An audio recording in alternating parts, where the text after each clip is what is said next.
Summon Sign is brought to you by you. If you want to learn how to support our show, go to patreon.com/laststandmedia.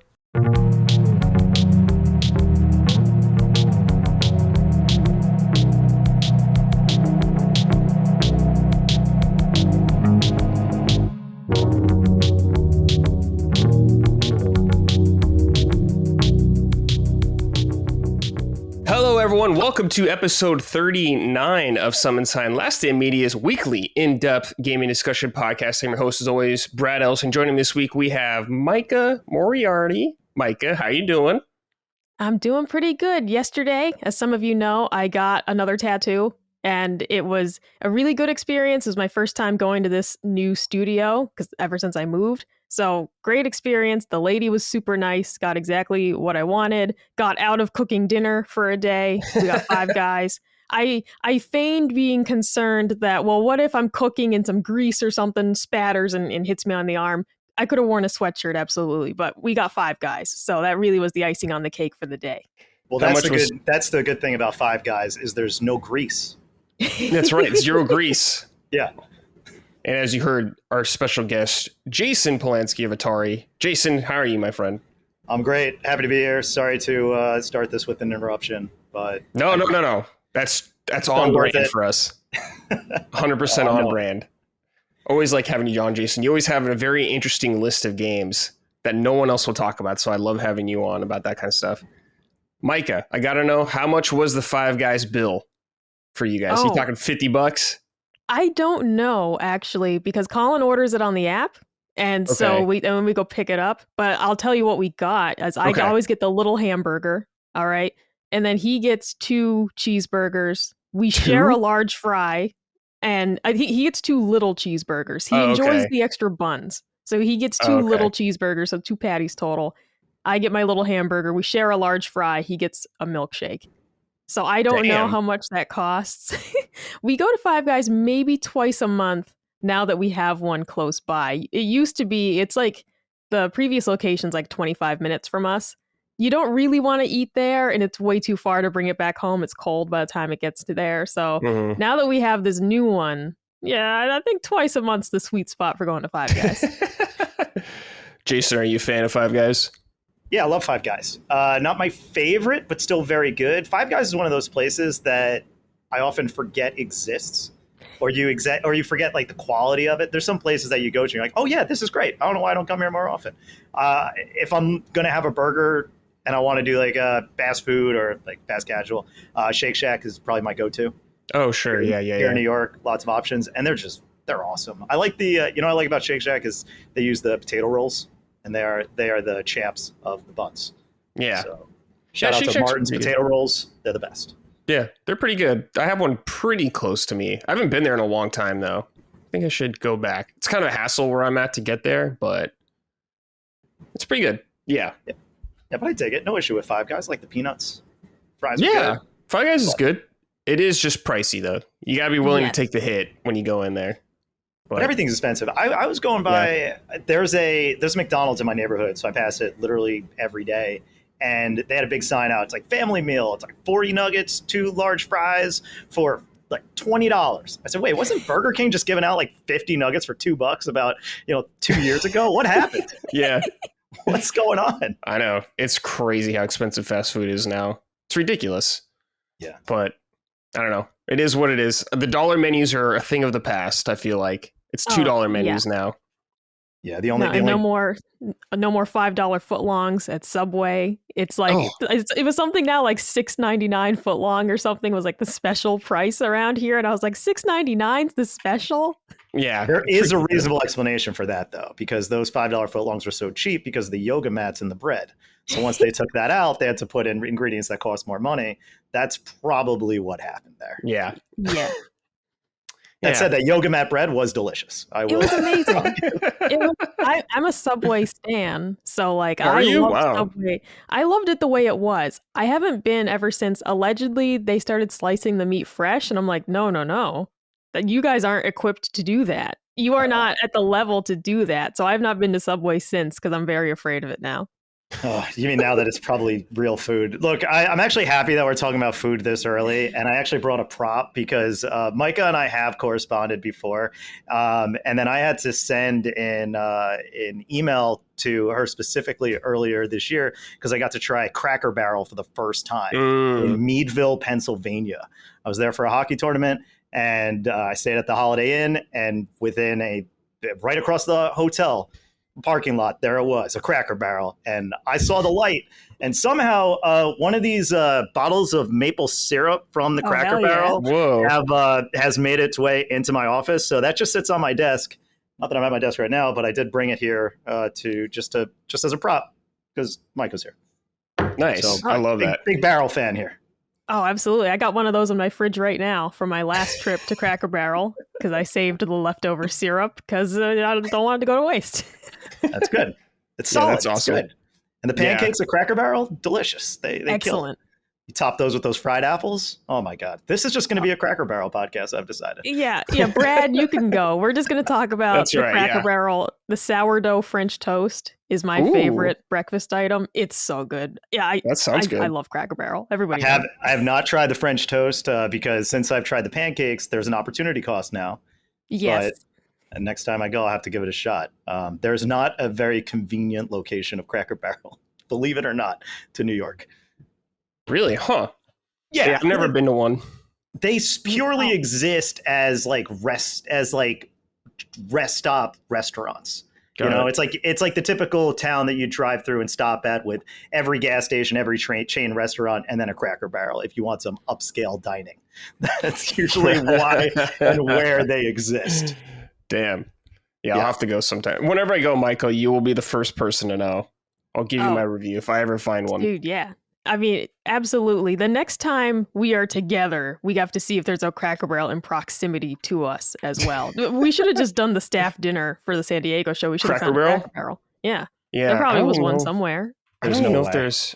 I don't think I've ever seen one like in the West Coast. What kind of hellhole is that place? There's no Cracker Barrel. Oh, how dare you! I think most cities have some sort of ordinance law in place where you cannot have a Cracker Barrel within 60 miles of a city. Okay, I think I did find one. It's pretty far though. That's like an hour. That's like an hour away or an hour and a half away. There's that ordinance. That's something to do. There you go. That's a day trip. You and the lady go out on a day trip. Brad, I'm sure she'll be somewhere thrilled. Special. Put on your best outfit. We're going somewhere special for dinner, and then it's Cracker Barrel. Yeah. This is like close to the mountains. Like I might as well go to Big Bear Lake if I go there. Oh, it's that's pretty perfect. far. Yeah, plan yourself a weekend. Yeah, that's like an hour. Depending on traffic, that could be. If there's a lot of traffic, that could be brutal. I don't know. Yeah, I don't know if it's worth it. Maybe one day I'll figure it out. It's pretty good, especially when it's the only thing within walking distance of a Holiday Inn Express in Meadville, Pennsylvania. That is fair. When I went 3 days in a row. So that was my last meal. I ate breakfast there before I drove home. And someone actually paid for my meal there and nobody told me who it was. And I thought, well, I just played a hockey tournament. I just interacted with like dozens of dudes. And I said, so I did a whole pacing through the restaurant and didn't recognize anybody. So got a free meal at Cracker Barrel, and that just makes it even better in my book. Wow. Excellent. Yeah, that's really nice. Yeah. All right. Sorry about that. Quick break on my end. Just not feeling too well today, so I might get up every now and then, just so you know, listeners. There might be some cuts or whatever. I'm gone for a second, but the show must go on. And we'll get it done. But first, before we get into the show, please check us out on patreon.com/lastdamemedia if you'd like to support us. We'd greatly appreciate it. Leave us a nice rating on your podcast service of choice, all that good stuff that does help us reach new people. So thank you very much. Also, merch at lastdamemedia.store if you want to get some new merch on there. Micah, there's some new, Health is Wealth you set up there, limited time right now or something? Yes, we had some leftovers from the pre-order that we did over the summer. So those orders were finally all shipped out. Everyone received them, and we are now listing the overstock, the few extras that we ordered. So those are on the store now, very limited in sizes and quantity. But if you missed out on that pre-sale and you wanted one of those shirts or tank tops, they are available. Cool. Awesome. Good stuff over there. All right, Jason. as many people know, we've been doing everyone's GOTYs over the last decade on here. We've done everybody on the staff, and we do guests now. So, Jason, you have your list ready to go. Yep. Let's start with you, 2010. Oh, 2010? Oh, I'm sorry, 2014. Yeah, okay. I was like, wait a minute, I didn't go that far back. No. 2014. Okay. So I listed like a few of these, but I'll give my one, but I'm just going to give the very quick shout outs to the ones that were close to making the list here. So 2014, it was kind of a close race. Sunset Overdrive was my choice for best game of 2014. Love that game. Shout out to runner-up Transistor and Bayonetta 2. Yeah, good list. Yeah, Sunset Overdrive I love. I love Insomniac games. Love Ratchet and Clank, love Sunset Overdrive. I didn't play Fuse, but I played everything else.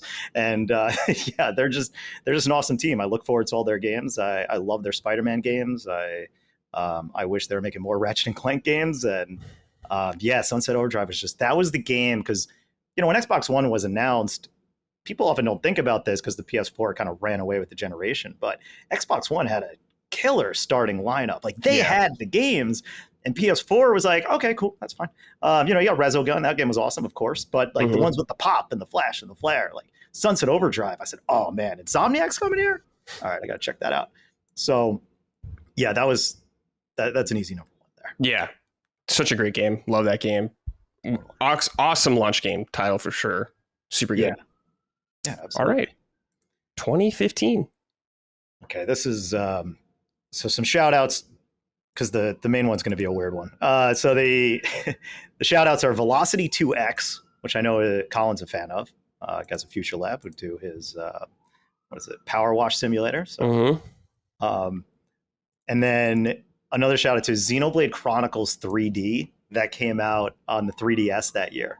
And that was actually the first time I played through Xenoblade Chronicles, which may be the worst way to play it, but I still loved it. And because it was kind of like this remaster, I'm not going to call that an actual release. So when looking at the list, I actually had to go with Assassin's Creed Syndicate, which is actually my favorite Assassin's Creed game, if I had to really think about it. I just love how the modern setting it was, that classic loop of Assassin's Creed, rescuing these child workers and the characters, the Fry siblings were so good. Yeah, like it was just awesome and so different, and it kind of like edged towards that more modern day Assassin's Creed that we never really got. So it was the last time they said, all right, let's set the clock back. Like, okay, cool. And then it's like, no, we're gonna go back even further. And I love that traditional loop of Assassin's Creed, that stealth sneaking around, and then there is that power trip of instant kills of the stealth kills, and you completely lost that in Origins, and then it made it even worse in Odyssey. And I love those games, don't get me wrong, but Syndicate was just so cool. I love the setting, love that there's a grappling hook. Worst thing about it is it's like that mini game that they had with the brawls or something. I don't even remember. It was so bad, but fortunately with Assassin's Creed, they always say, here's a new mechanic, and you never actually have to do it ever. Like, great, perfect. I think Assassin's Creed 3, they introduced the boats that they eventually brought into 4, but 3, you only had to do it one time, and then you never had to get on the boat again, which is exactly what I did in 3. That's good stuff. All right, 2016. All right, I think someone already said in their list, maybe it was Matt, he said Dishonored 2. So I given that a shout out, but my go-to here is actually going to be Deus Ex Mankind Divided. So the original Deus Ex is actually my favorite game of all time on PC. And this was, while Human Revolution is great, Mankind Divided was actually the closest to feeling like a classic Deus Ex game we actually got of those two games. 3 if you include the mobile one, which I guess you have to. It existed. It's real. But yeah, Mankind Divided was awesome. I hope to see that series come back in one form or another, because I am a huge fan of the series. And games like Dishonored kind of carry that torch. Prey was a great one. But yeah, Mankind Divided, really killer title. Nice. Yeah. That's the second one, right? I'm trying to recall. Yes. Yeah. Human Revolution was the first one. The problem with Human Revolution that I had was, although it had these hubs, the level structure itself felt too linear and more directional. Like the thing that I love about Deus Ex and most immersive sims is when you kind of know, hey, I could go there, but they never actually tell you how you can go about it.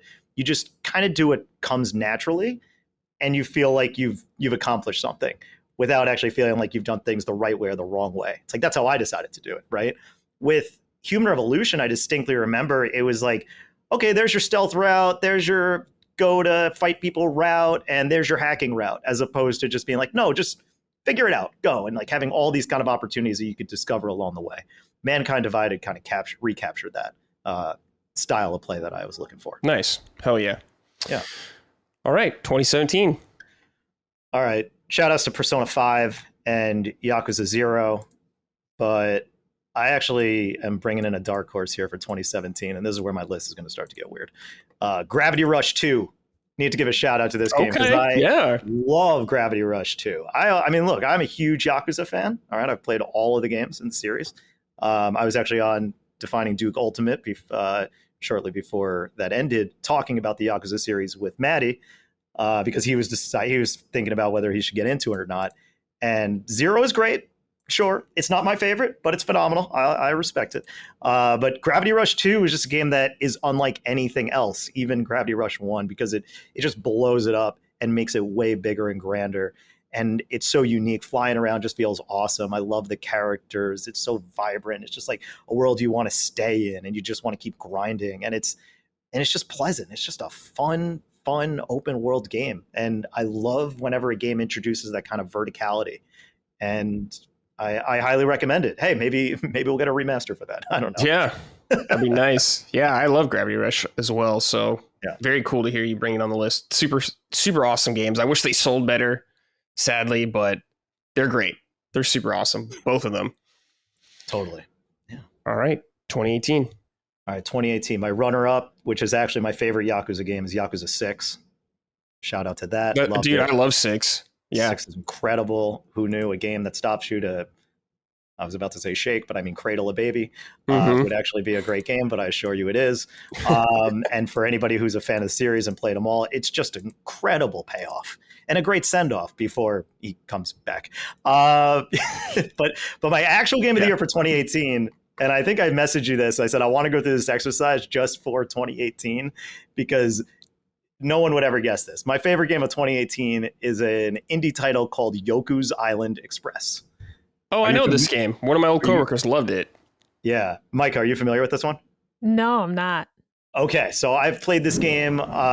It's on Switch. I actually played it again last year and 100%ed it again, and it is just delightful. It is a pinball Metroidvania game, and you control a little dung beetle rolling around his little ball of dung, and you are you're doing like mail deliveries, and every time you can't jump, so instead you get funneled into these little pinball arenas, and then that is how you actually navigate the world. So you have blue and orange triggers, and that corresponds to your right and left triggers, and that's how you move around. You could manipulate yourself a little bit in the air, but then you'll get things like grappling hooks, and it's just so creative, so clever. It's just a perfect use of time. It's super replayable just because, you put it on the shelf for a year, you come back, you forget how to do everything, but it's just as joyous the next time around. And man, is it awesome. It's so creative. I don't think that team I think they were just kind of one and done, and they went off and did their own things. And it's a shame, but happy it's here, and I cannot recommend this game enough. Yoku's Island Express is better than God of War 2018. Damn. Okay. Yeah, I said it. I said what I said. Damn. Okay. What are we on now? 2019? Yeah, 2019.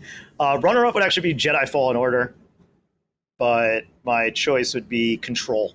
I love Control. Another game I replayed.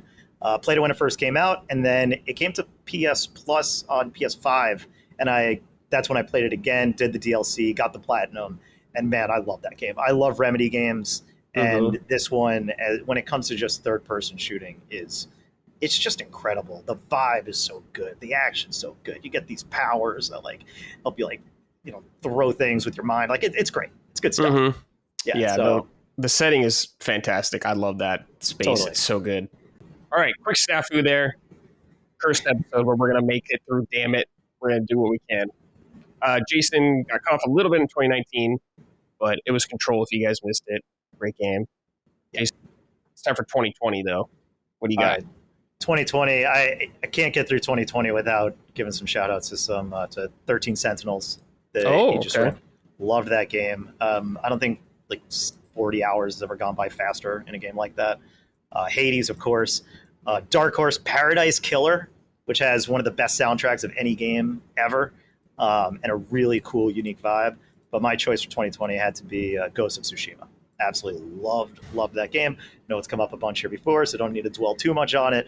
But that's like, Assassin's Creed has come up before, so clearly I'm a fan of that series. And Ghost of Tsushima is like the best Assassin's Creed game. That's not Assassin's Creed. So I agree. Absolutely love it. I love Sucker Punch just like I love Insomniac. So whatever they do, I'll do it. Love Sly Cooper and loved Infamous. So if they're going to come out with the Samurai game, cool. I'm in. Yeah, hell yeah. So good. Did you ever play that game, Micah? Oh, yeah. Ghost of Tsushima was my game of the year as well for 2020. Oh, that's right. Okay. Yeah. When you were playing on PlayStation still. Now you're just Switch only for now. Oh, exactly, right? I mean, I will play the exclusives on PlayStation. That's what they have me for. Is like, yeah, okay, I'll go play your exclusives there. But anything third party, it's going to be Switch or Xbox. You're on the Switch. Yeah, cool. Nothing wrong with that. All right, 2021. All right, the shout outs go to Returnal, which is probably still the best, if not like definitely top 3 PS5 games. Scarlet Nexus, which I really enjoyed. Yeah, I like that too. And adjacent to that, my number 1, Tales of Arise. I love Tales of Arise. So I play a bunch of RPGs that may be in like, let's call it the weebish territory. But I don't engage with really any other anime content outside of games. So I don't know, when I see things like tropes and that kind of stuff, they don't really bother me as much as they would people like, oh, it's going to hack you, whatever. But the way Tales of Arise handles relationships between the characters, I absolutely loved. And it was just so much fun to play.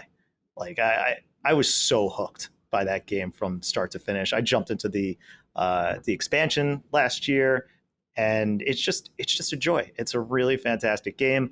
I played some of the other Tales games, Tales of Heart R. I know, Micah, you played that on Vita, so did I. Yes. And I also played Vesperia when it came to 360. That was my first exposure to the Tales series. And Tales of Arise it doesn't have Rapide, the pipe smoking dog from Vesperia, which is probably the best character in the whole franchise. But it's just got a lot of other good stuff going for it. The relationship between Alfred and Shion was awesome. I really liked it. It was a little corny, but it was just really well done. And it really hit the feels. And I enjoyed the hell out of that game. So nice. Highly recommend Tales of Arise. Yeah, Micah, you liked that game, didn't you? Yeah, it was also my game of the year for that year. Yeah, I was just going to say, that sounds familiar. That was Maddie and I back in the day did the spoiler cast for that together. It was one of the first videos I did with Maddie. And so we have since then done a couple more. But yeah, I'm a big fan of the Tales series for sure. Except we're not playing the Grace's F port to Switch. We're not doing it. We're not doing this again. I played it once, never again. Okay, so should I play it having never played Tales of Grace? Oh, sure, yeah.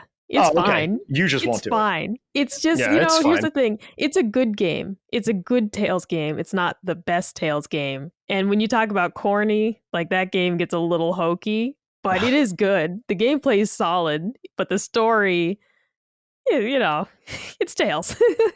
Yeah, fair enough. Yeah. Did you play the DLC, Micah, for Arise? No, too much. No, the main game, I loved it. But you know me with DLC.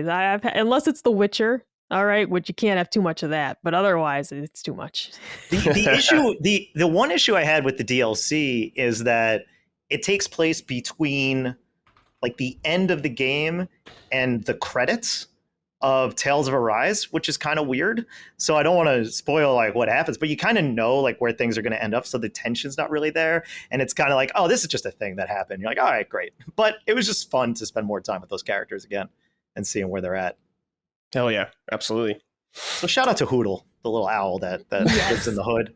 Like I just like little animals in games. They're just fun. Yeah, absolutely. All right, 2022. There's no runner-ups. This is one with a bullet. Xenoblade Chronicles 3. After playing that, it also became like one of my top games of all time. I loved this game. 100 hours well spent. Micah, you're in for a treat when you get there. Similarly to Tales of Arise, it just did a fantastic job of establishing the relationship between these characters. Like you have your party, you get your party like almost immediately in that game. And the way they interact is just so good. And you feel like you're on this adventure with them. The music is unbelievable. And that's against its predecessors that also has incredible music. Like it's one of the soundtracks I go back to and it hits in the feels. It's also the first game that made me cry. So that's cool, I guess. If, I'll admit it, no shame in that. But the themes it deals with are so interesting and the world it builds is so cool. And, I can't say enough good things about the characters, the performances, and that's not even to take into account the actual, the DLC that came later on, like that expansion. It's just an incredible experience. I think about replaying it all the time and then remind myself that that's 100 hours of a game. I could probably play about 10 games and that's bad. That's right. But it's excellent. Remaster that for the new Switch and I will be there immediately. No doubt about it. Oh yeah. That's the only one I haven't played yet. I played 1 and 2, just not 3. But one day I have it. I just never played it. It's so good. I bought it twice. I bought it digitally, and then I bought a physical copy just to keep it sealed and have it because I loved it so much. Like what hell yeah, damn, what a really special experience. Yeah.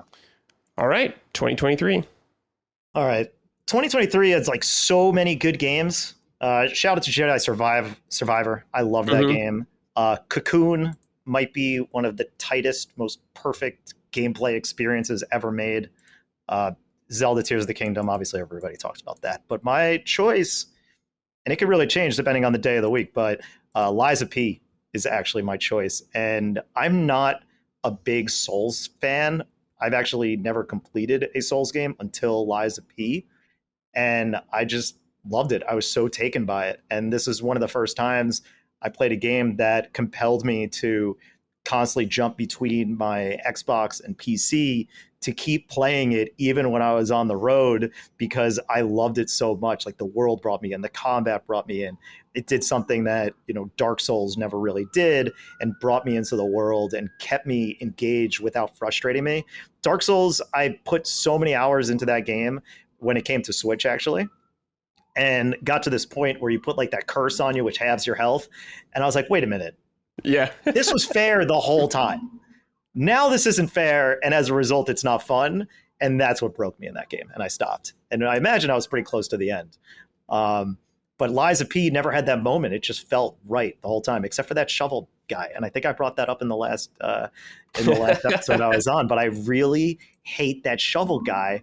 But otherwise, Lies of P was just such a memorable experience. So good. And that's another one. I look at it on Steam and I was like, man, I could get this on my deck and I could play it on my deck. Maybe I'll do that. I don't know. This could be pretty good, but I don't. It's great though. I'm really excited for the DLC that they're teasing and whatever the future holds because that teaser at the end. Yeah, that teaser. It's good stuff. It's good stuff. Can't wait. Yeah, it's really good. Yeah. All right. And 2024, we're not done yet, as everyone knows, but current GOTY. Yeah, so again, been a great year. I've actually done a lot of backlog games this year, but of the ones I played that I really love, Astrobot got the platinum, loved it.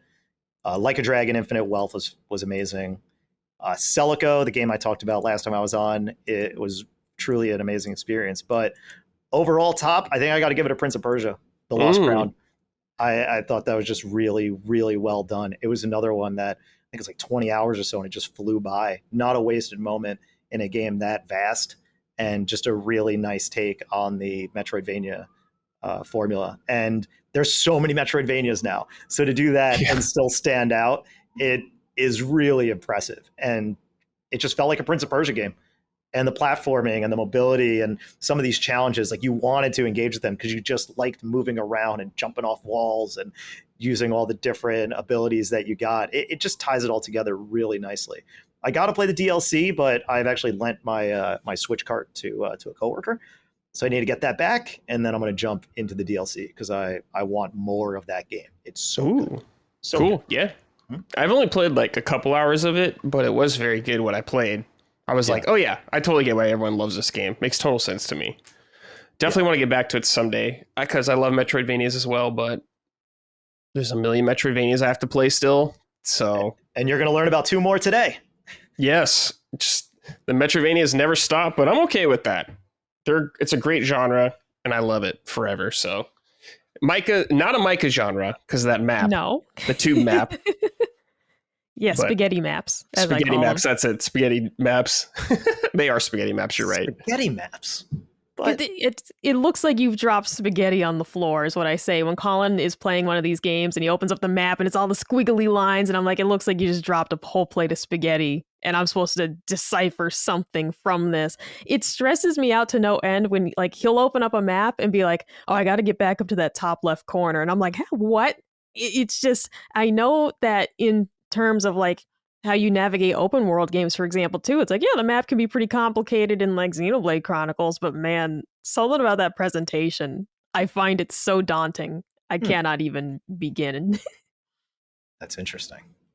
Yeah, I don't know, because the beauty of a lot of like good Metroidvanias, I say, always do a good job of signposting on where you actually should go on the map itself. So if you get an ability, then it should correspond to a point on the map that says, oh, now you could go here. Now you could go there. And that opens up just like you would in an open world like that, where it's like, oh, okay, now I go here and do that thing. But I get it, because the other thing that Metroidvanias do oftentimes is the fast travel system. It's never like, oh, I could warp right to where I need to be. It's like, no, you're going to get here, and then you got to walk about 5 minutes to get to where you want to be. Yeah, I'm not a fan of that either. So that can, I think that can really make or break a Metroidvania game. Nice. Good list. Love it. Love hearing your list. Now, we'll talk about what I've been playing first, which is only just one thing. Dead Rising Deluxe Remaster, though, finally came out. I am a big fan of the original, the Xbox 360 title. That was definitely one of the games where I saw on Xbox and was like, whoa, this feels like a next-gen game. Seeing all those zombies on there and everything like that. Awesome game. Played it when it came out, pretty recently after it came out. Had a good time with it, loved it. Played the second game, but I haven't played the last two because I heard they weren't very good. But finally got the Deluxe Remaster, Capcom bringing it in once again, and it's still really fun. It's still a really fun game. I will say it is pretty rough in a lot of gameplay ways, because this game is a weird version of a remake and a remaster, because I think it's RE Engine now, and the character models obviously look a lot better, but the way you play and the way it feels very similar to the original, like movement and everything like that. And there's some boss fights in the game that don't play particularly well, I would say. There's this one part where there's this girl on a motorcycle and you're surrounded by zombies. She's just like spinning around and running into you. It's all very goofy and feels not polished, but it's still fun. You just this is the kind of game where you will fight through the jank because it's that enjoyable. Before I get into the premise and everything like that, Jason, Micah, have you guys played the original Dead Rising? So I haven't played it. You're going to laugh, Brad. I did watch Game Grumps play it back in the day. And I watched Colin play through the remake just this past week. And it was really fun to see the game again. I mean, it had been years since that Game Grumps video. It's like 8 years old. So it was fun to see it again. Seeing, too, as you mentioned, some of the jank. Like, we were laughing at, when you watch Frank running from behind, he's holding his camera with his left hand, but it looks like he's like holding his stomach, like he's like in pain. And and I was like, did I miss something? Is he injured? And Colin's like, no, he's holding his camera. But the whole time, it just looks like you're doubled over in pain.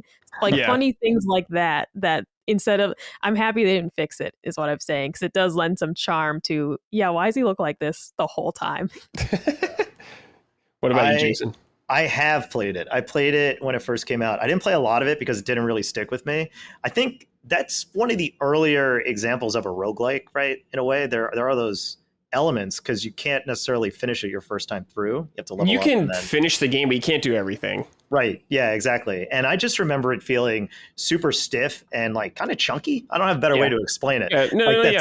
Like, I don't know why. The one thing that I'm thinking about in my head is his jump animation. Yeah. And how it's just bad. Like, I never really felt like I had true control over the character, but that's the intent, right? It's kind of this arcadey survival game, and it doesn't take itself seriously. I love the idea. I love the premise. I'm not big on zombies.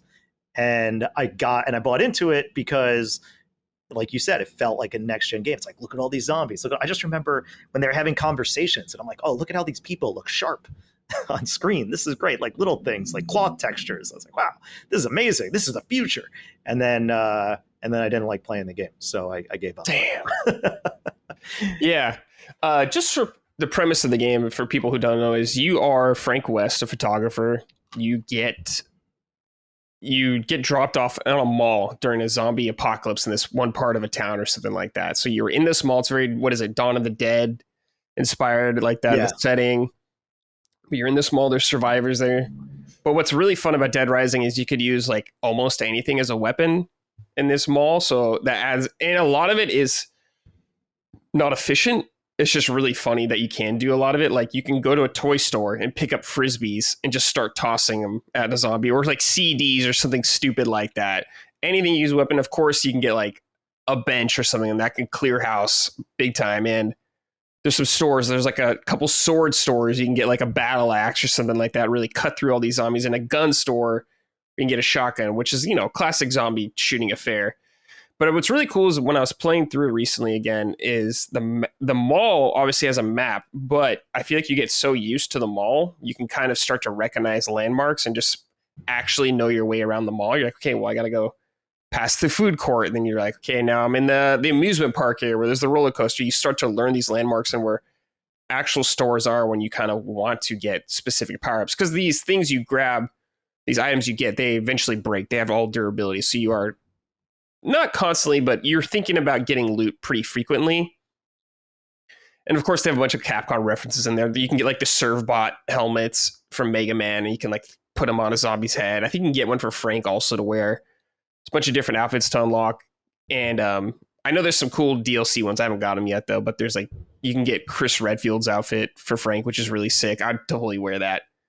But yeah, there's like so many goofy things to kill zombies with. You can like ride a bicycle and just start running over zombies and racking up kills, and you just see them get like dismembered. It's all very, like the visual style. It's a little more realistic maybe compared to the original, just because of the age, but it still has that kind of comedic tone to it. I'd say, even though you're chopping guys in half and people are dying, it's still funny. But yeah, when you're through this mall, you have 3 days, so it's like a timer clock ticking down, kind of like Majora's Mask or something like that. You think about that. But you can't slow down time. You can't go back in time or anything like that. It's all just that one loop, and that's the way it is. You can rest if you want, because some events only take place at certain times. So, like, some of your main quests are like, hey, this won't come back here at 9 a.m. or something like that. So you can sleep to do that kind of stuff if you want. But you can go out there and just explore and find some survivors and bring them back to your base, because that gives you XP. But yeah, throughout the game, I think there's 50 survivors total you can rescue. And as a first-time player, there's no way you're going to get it. I don't even know if it's possible to get all 50 your first time, no matter what, because throughout the game, you also level up by killing zombies, which gives you, stats like more damage. You can run faster. You can hold more items. But what's really fun is you can also unlock some new moves for Frank to do in combat. Like, you can unlock like a roundhouse kick or something, and he'll do a kick and send a zombie, I'm not even kidding, like 20 feet in the air or something like that. They go flying. Yeah. You could do like a suplex or something like that. You can stomp on a zombie's head. It's all really fun and arcadey, like you're saying, Jason. What really lends to that is you kind of see like the score go up when you kill a guy. It's like your XP score. I think it's called PP. And it just goes up every time. Call what now? PP. Oh, yes, okay. it's PP. Great. Oh, great. Yeah. Double P. And also, Frank, like you guys are saying, has this camera. He like runs around looking like Bigfoot or something when he's running around, or a gorilla. Yeah. But with this camera, you could take photos of certain things, and it'll give you like more points and all that kind of stuff. So it is something you want to keep in mind. And sometimes you're rescuing survivors. They'll point out a couple things to you. So it's doing all this while also juggling literal hordes of zombies around you at all times. So you're trying to get a photo, some guy might start like gnawing on your neck. You just got to be careful. So it lends to that. The mall's pretty diverse. Like I said, there's like the food court. There's like a more fancy section. There's the amusement park where there's like a roller coaster kind of thing going on there. There's a big open courtyard. And if you guys have played Dead Rising, you'll probably remember there are these 3 convicts in like a Hummer or something like that. And they have like a machine gun. and they just fucking take you out when you're out there. So you got to be really careful about going out there. Like every time you go out there, you're nervous. You got to be really nervous because these guys are just driving around, especially at night, because the zombies get harder at night. There's more of them, and you can see the Hummer in the distance that's lights, and you just see it kind of driving around, and it's very tense. And you hear the rap rock start up as soon as you step out there, like because those dudes are playing some like knockoff like Limp Bizkit in the truck or something. And like as soon as I'd hear that music, I knew Colin was like back out there. Yeah, it's so good. He probably loved the music kicking. Yeah, he probably just went out there intentionally just to hear that music again. Yeah, he was enjoying the vibe. Yeah, we talked about that of like this music really places this game and like what year it came out. Yeah, it's so good. But what's cool about it is like those guys are extreme threat, but you can take them out if you get certain things, if you put in the time. But what's really great about Dead Rising is you do the whole loop. Things happen. Okay, there's different circumstances, different endings depending on what you do. But also there's New Game Plus, which carries over and you keep everything with Frank, all your stats and everything like that. So you're much more powerful. So you'll be able to save everybody. I'm about to finish my first run. So I'll probably do New Game Plus run after that. And it's just a damn good time, this game. I'm just having a damn good time just killing zombies. The story is all over the place. Some of the characters you run into, they're called psychopaths, the bosses. They're very like not great boss fights at all nowadays, but they're wild characters. There was like in a hardware store kind of thing, there's like a war veteran and he's having like PTSD about war flashbacks and he's going in like little bunkers and crawling around and stabbing with a machete. There's a clown with double chainsaws like juggling them. I remember breathing that guy. Fire. Yeah. There's like, oh man, it's crazy amount of people. There's like a sniper family, like a kid and two kids and a dad just shooting people in the mall. Bunch of weird psychopaths in there. And of course, there's a whole mystery about why there's an outbreak, how it all started. So that's Frank's kind of thing, figuring it all out. But yeah, I haven't finished it, the first run yet, but it's so good. I'm loving my time with it. If you haven't played Dead Rising, I'd recommend it. But just be aware that it is still the soul and the skeleton of like a 5 game. Yeah, something like that. Yeah. It's still a great game, though. It's a Capcom classic, in my opinion. Definitely worth checking out. It's on everything except Switch, I believe, now. So if you have PC, right, 2006. I knew it was around the launch title. I knew it was around the launch of 360, which was 2005, but came out earlier the next year. Yeah, but it's an awesome game. I love Dead Rising. Yeah. Do you have any plans to revisit it, Jason? Yeah, I think I'm not going to buy it. Basically the rest of my year is figured out what I'm going to play. Yeah. So unless there's like surprise, it's on Switch, then I'm probably not going to get to it this year. But I could easily see myself jumping in and mess around if it comes to a PlayStation Plus or like Game Pass or something like that. Like then I'll definitely check it out again. I just know it's not. I kind of know what I'm getting into. Yeah. Maybe it'll connect. So there's just other things on the priority list. But for a fact, by the way, you said I don't think it's possible to do it on the first run.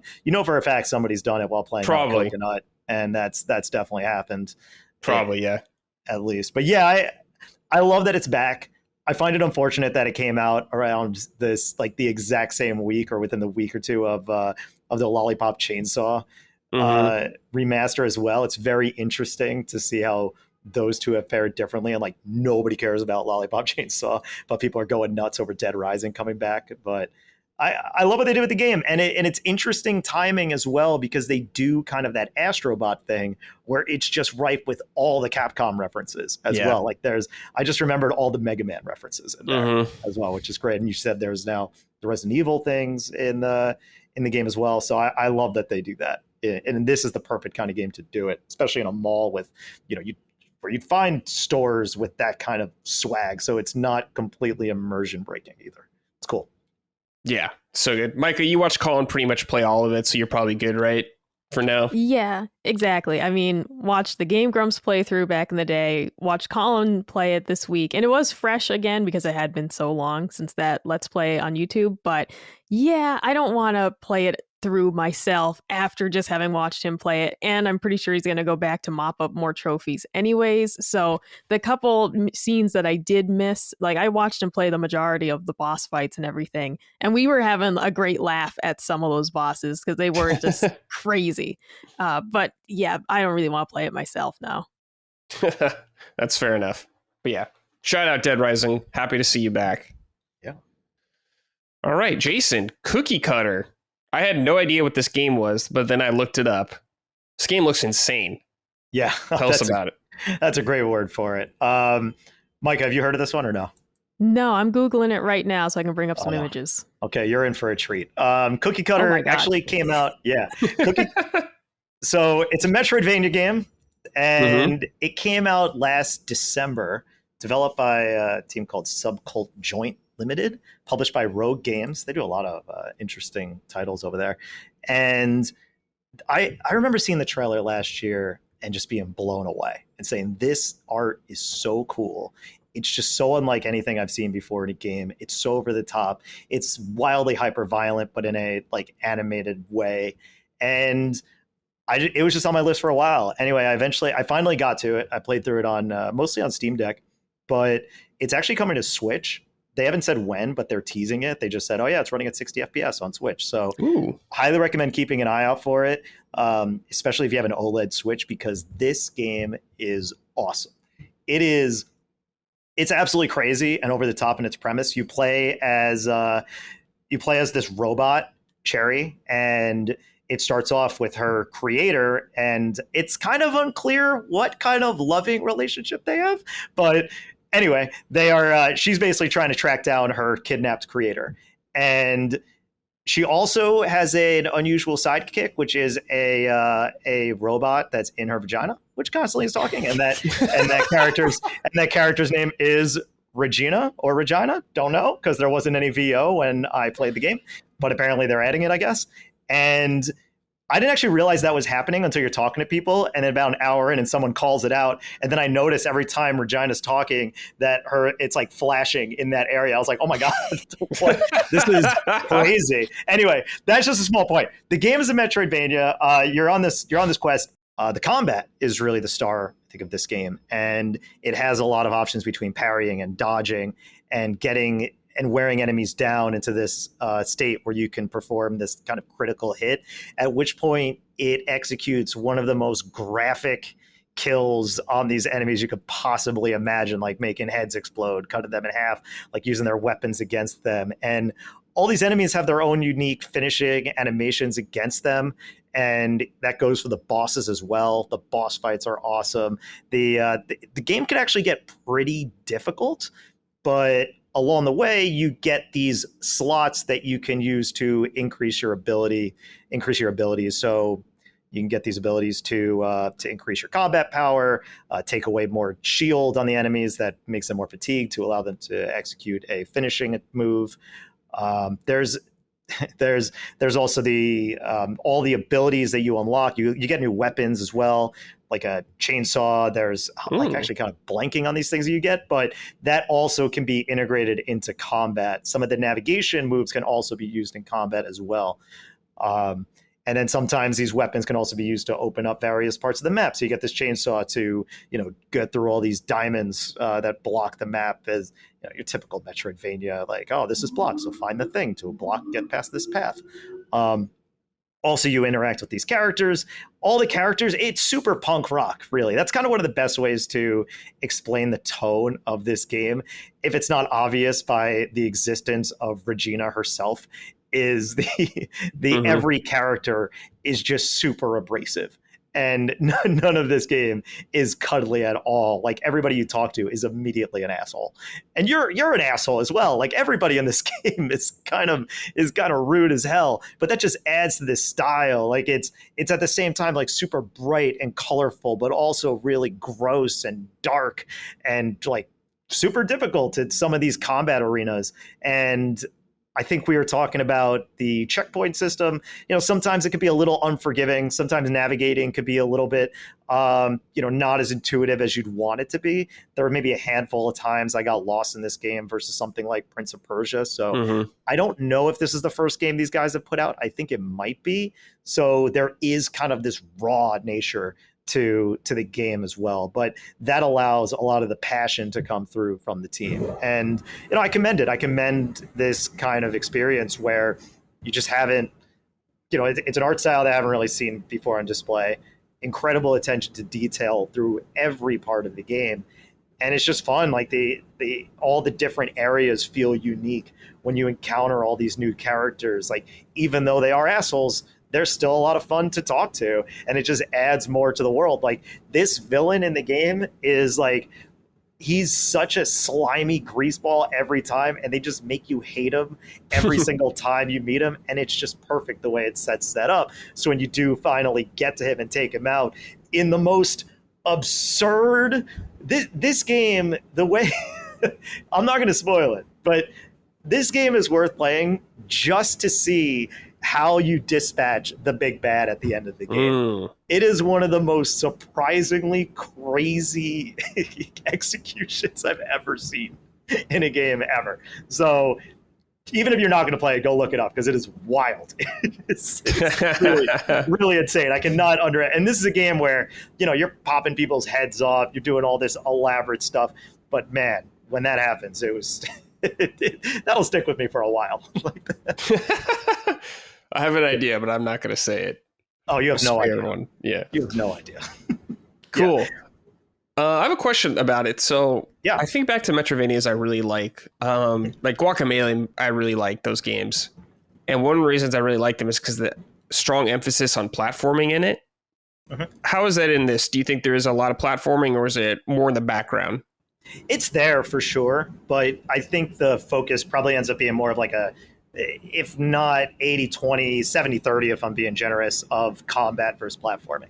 That's really where most of the choke points happen. The platforming, nothing was really terribly difficult. There's a few moments we have like moving platforms, and it's like the most minor of challenges. But compared to anything like Guacamelee, no, it's not even close. I love Guacamelee, by the way. But no, this is more, if you want something more combat focused, this will deliver. Versus if you're more of the platforming variety, then it's not Prince of Persia. In that sense. Excellent. But I really love this game. Yeah, I'm always happy to hear about new Metroidvanias and more recommendations. So thank you, Jason, for sharing another one I've never heard of. Oh, quick side, Jason, have you played Ender Lilies? No, that's been on my list for a while, and I know the sequel's coming out. Yeah, that's what I was asking, because I was curious if you're going to play it. Yeah, I guess you recommend it? Yeah, it's good. What did you play it on? I played it on... I want to say I played it on Steam, I want to say. Okay. I think I did. It could have been Switch, but I can't remember. Oh, wait. Was it on PlayStation? Maybe I played it there. I don't know. It's been a while. That's where Colin played it. Okay, I might have played it on PlayStation. Yeah, so... Yeah, Ender Lily, it's been on my Switch wish list probably since it's come out. I just never got around to it. But I do want to play it, though I am so buried under Metroidvanias at this point. And yeah, you got to take a break. I do love them. That's the thing. Like I know. They really do all put their unique spin on it. Like I'm not burnt out considering the amount that I've played between between this, we'll talk about Crypt Custodian, but Prince of Persia. I played Zao. I played like so many of these Metroidvania games. Wow, yeah. We released Yars Rising, and I played through that thing as well when I was like super jet lagged when I got back from Germany. So it's like, I've played through so many of these games, and every one of them has their own unique charm to it, where I'm not tired of them yet. So yeah, maybe I'll sneak in Ender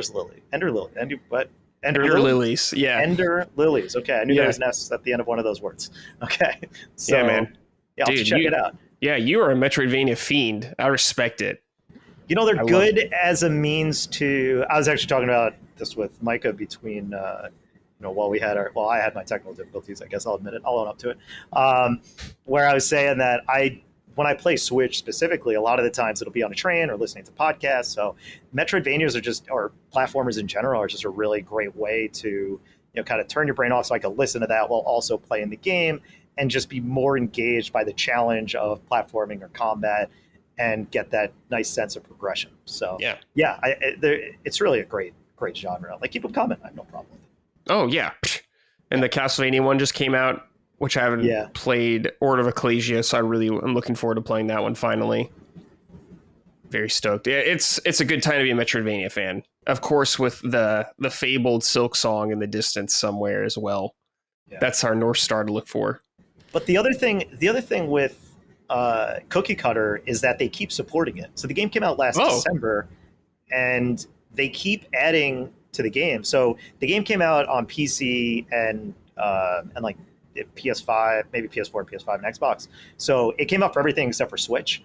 And they keep updating it. Like, they're adding VO, and the game hasn't even come to Switch yet, but they say it's coming soon. So I'm hoping this game gets like another shot at being like, put into prominence, because it's really worth it. And you could tell that the team is super passionate about it and keeps on tooling it and adding to it and making it the best version of it. So if you wait and get it when it comes out on Switch, you might be getting the best version of the game versus when I played it, which I basically played kind of a work in progress, but it was still fantastic. Yeah. Regardless. Cool. Yeah. Awesome. We'll keep an eye out for it. Yeah. All right, Micah. Emio, the Smiling Man, Famicom Detective Club. What a title. Yes. You played the demos right before. We were talking about this on Punching Up, but now you're playing the full thing. You got your physical copy, I assume. You've been digging in. Before you talk to us about it, Mike, I want to read this question really quick from Michael Elady. Mama Micah, please help me understand what I'm missing with Emio. I just got to chapter 6, and this game, if you can even call it that, is extremely boring. I've played my fair share of visual novels, but this borderlines feels like I'm just reading a book. There's almost no actual engagement. You just click on everything to get conversations going, and at the end of each chapter, you're quizzed with about 3 questions to see what you remember. Is that it? Does it get any better? I do like the graphics and the soundtrack, but it's definitely not enough for me. The story moves unbearably slow. Almost nothing noteworthy has happened, and I'm already on chapter 6. Sure, some characters are endearing. I don't even mind that there's no English dub, but the pacing of the story is just completely off. Please tell me this gets better, or if I should just jump ship now. Thanks. Yeah, I mean, if you're not liking it now, you're not gonna like it any better, I don't think. I mean, I'm on chapter 8. I've had a completely different feeling about the game. I was not interested in this game until I played the demo. I highly recommend checking out the demo, of which they give you the first 3 full chapters if you're unsure, because it's a visual novel. It does not have a lot of player choice. I typically don't like kinetic novels where it is just reading a book and there's no choice at all. This gives you, player actions, because yes, the game takes place in the form of these various conversations, and you are asking questions, thinking, asking questions, observing, and those are the actions you have access to, but it's not as choice heavy as other visual novels may be. So if you're not jiving with it now, I mean, the gameplay loops is going to continue. This is the game. I have seen people mention that it's boring. If you don't like visual novels in the first place, definitely don't play it. If you wanted it to be like Phoenix Wright and have you really do need to gather all the evidence yourself in order to be successful, it's not that type of detective game. That's part of why I like it. But it isn't the type of game where it honestly doesn't really feel like you can fail. Even, for example, it's like Phoenix Wright, it's like you have to actually get things correct and go find clues. And in this game, it won't let you exit the conversation until you've gotten all the information. So it has that element to it of you kind of can't fail. Right. I'm enjoying it because I do really like the story. I do really like the characters as well. But I can understand if you're not jiving with it by chapter 6, I think it's time to just let her go, because it's not going to change from this point forward. But yeah, I mean, the basic overview of the game is a visual novel detective game. You're a private investigator. You're trying to solve the murder of a teenage boy. The murder has many similarities to a serial killing spree that happened many years earlier. So your job right now as the private eye is you're trying to find the connection between the old murders and this new one. You're trying to figure out how this previously unsolved case relates to the present day. Is it the same killer? Is it a copycat? Those are the questions that you're going to be doing, your best detective work to try and find out. The gameplay is primarily these interviews that you have with witnesses. That's pretty much all the gameplay. You're speaking to the police because you're a private eye, not a cop. So you're speaking to the police, you're speaking to witnesses, you're asking questions, observing body language, the surroundings. You're gathering as much intel as you can from each conversation. They're very well written, in my opinion.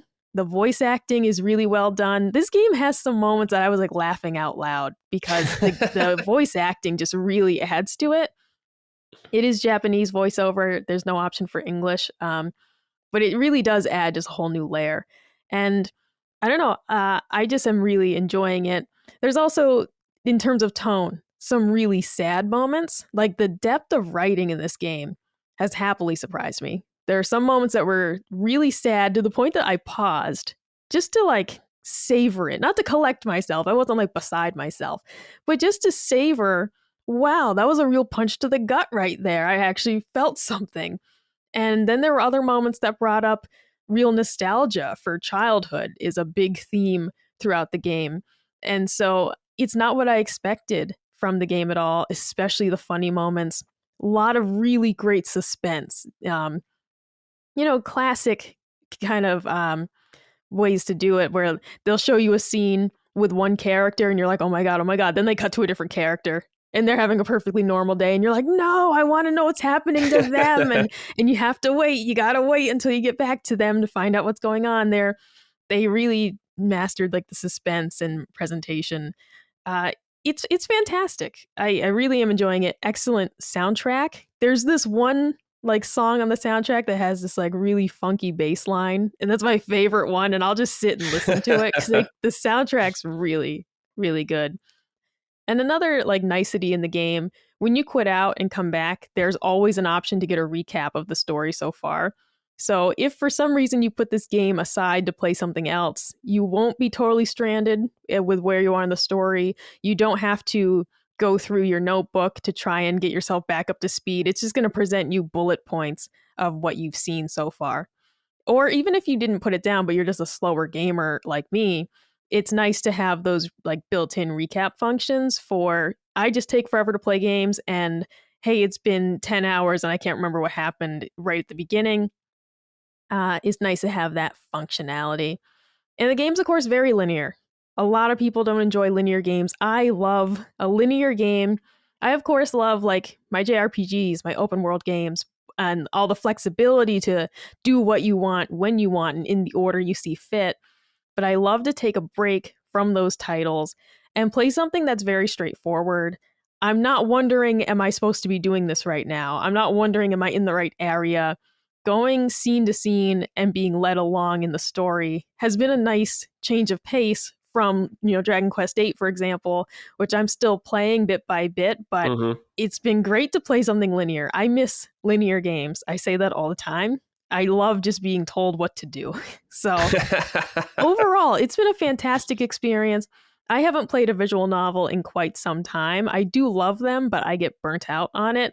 I also read a lot of books in my life anyways, so I'm just not always in the mood for all the reading. But I highly recommend it if you're a fan of visual novels, if you're a fan of detective games, but try the demo first. Like 100% do not buy this game without trying at least the first chapter of the demo. It all carries over, so you won't have to replay it. But, save yourself the hassle if you're concerned that it's not for you. Yeah. Well, I'm glad to hear you're enjoying it so much, Micah. That's great. Based off this first write-in, I'm sorry, not Willy Winker, but the other previous write-in, they weren't enjoying as much. I was like, oh no, maybe this isn't super good. Maybe it's not great, but you kind of have the exact opposite experience so far. So that's awesome. Micah, how long do you think this game is? So how long to beat has it listed around 10 to 12 hours? Okay. So, and there's not a ton of ratings on there yet, but that's currently what they had it at. I like that for a visual novel. I don't know what this might have in terms of replayability, for example. Like I prefer shorter visual novels, like 8 to 10 hours, especially for ones like the Hakuki, samurai games, where there are literally 12 to 13 different endings. And if you want to see many of them, you're taking 8-hour gameplay and playing it through 12 times. So I definitely prefer a shorter visual novel. It also is just like, how much of this do you really want to see? But yeah, it's looking to be 10 to 15 hours as of right now.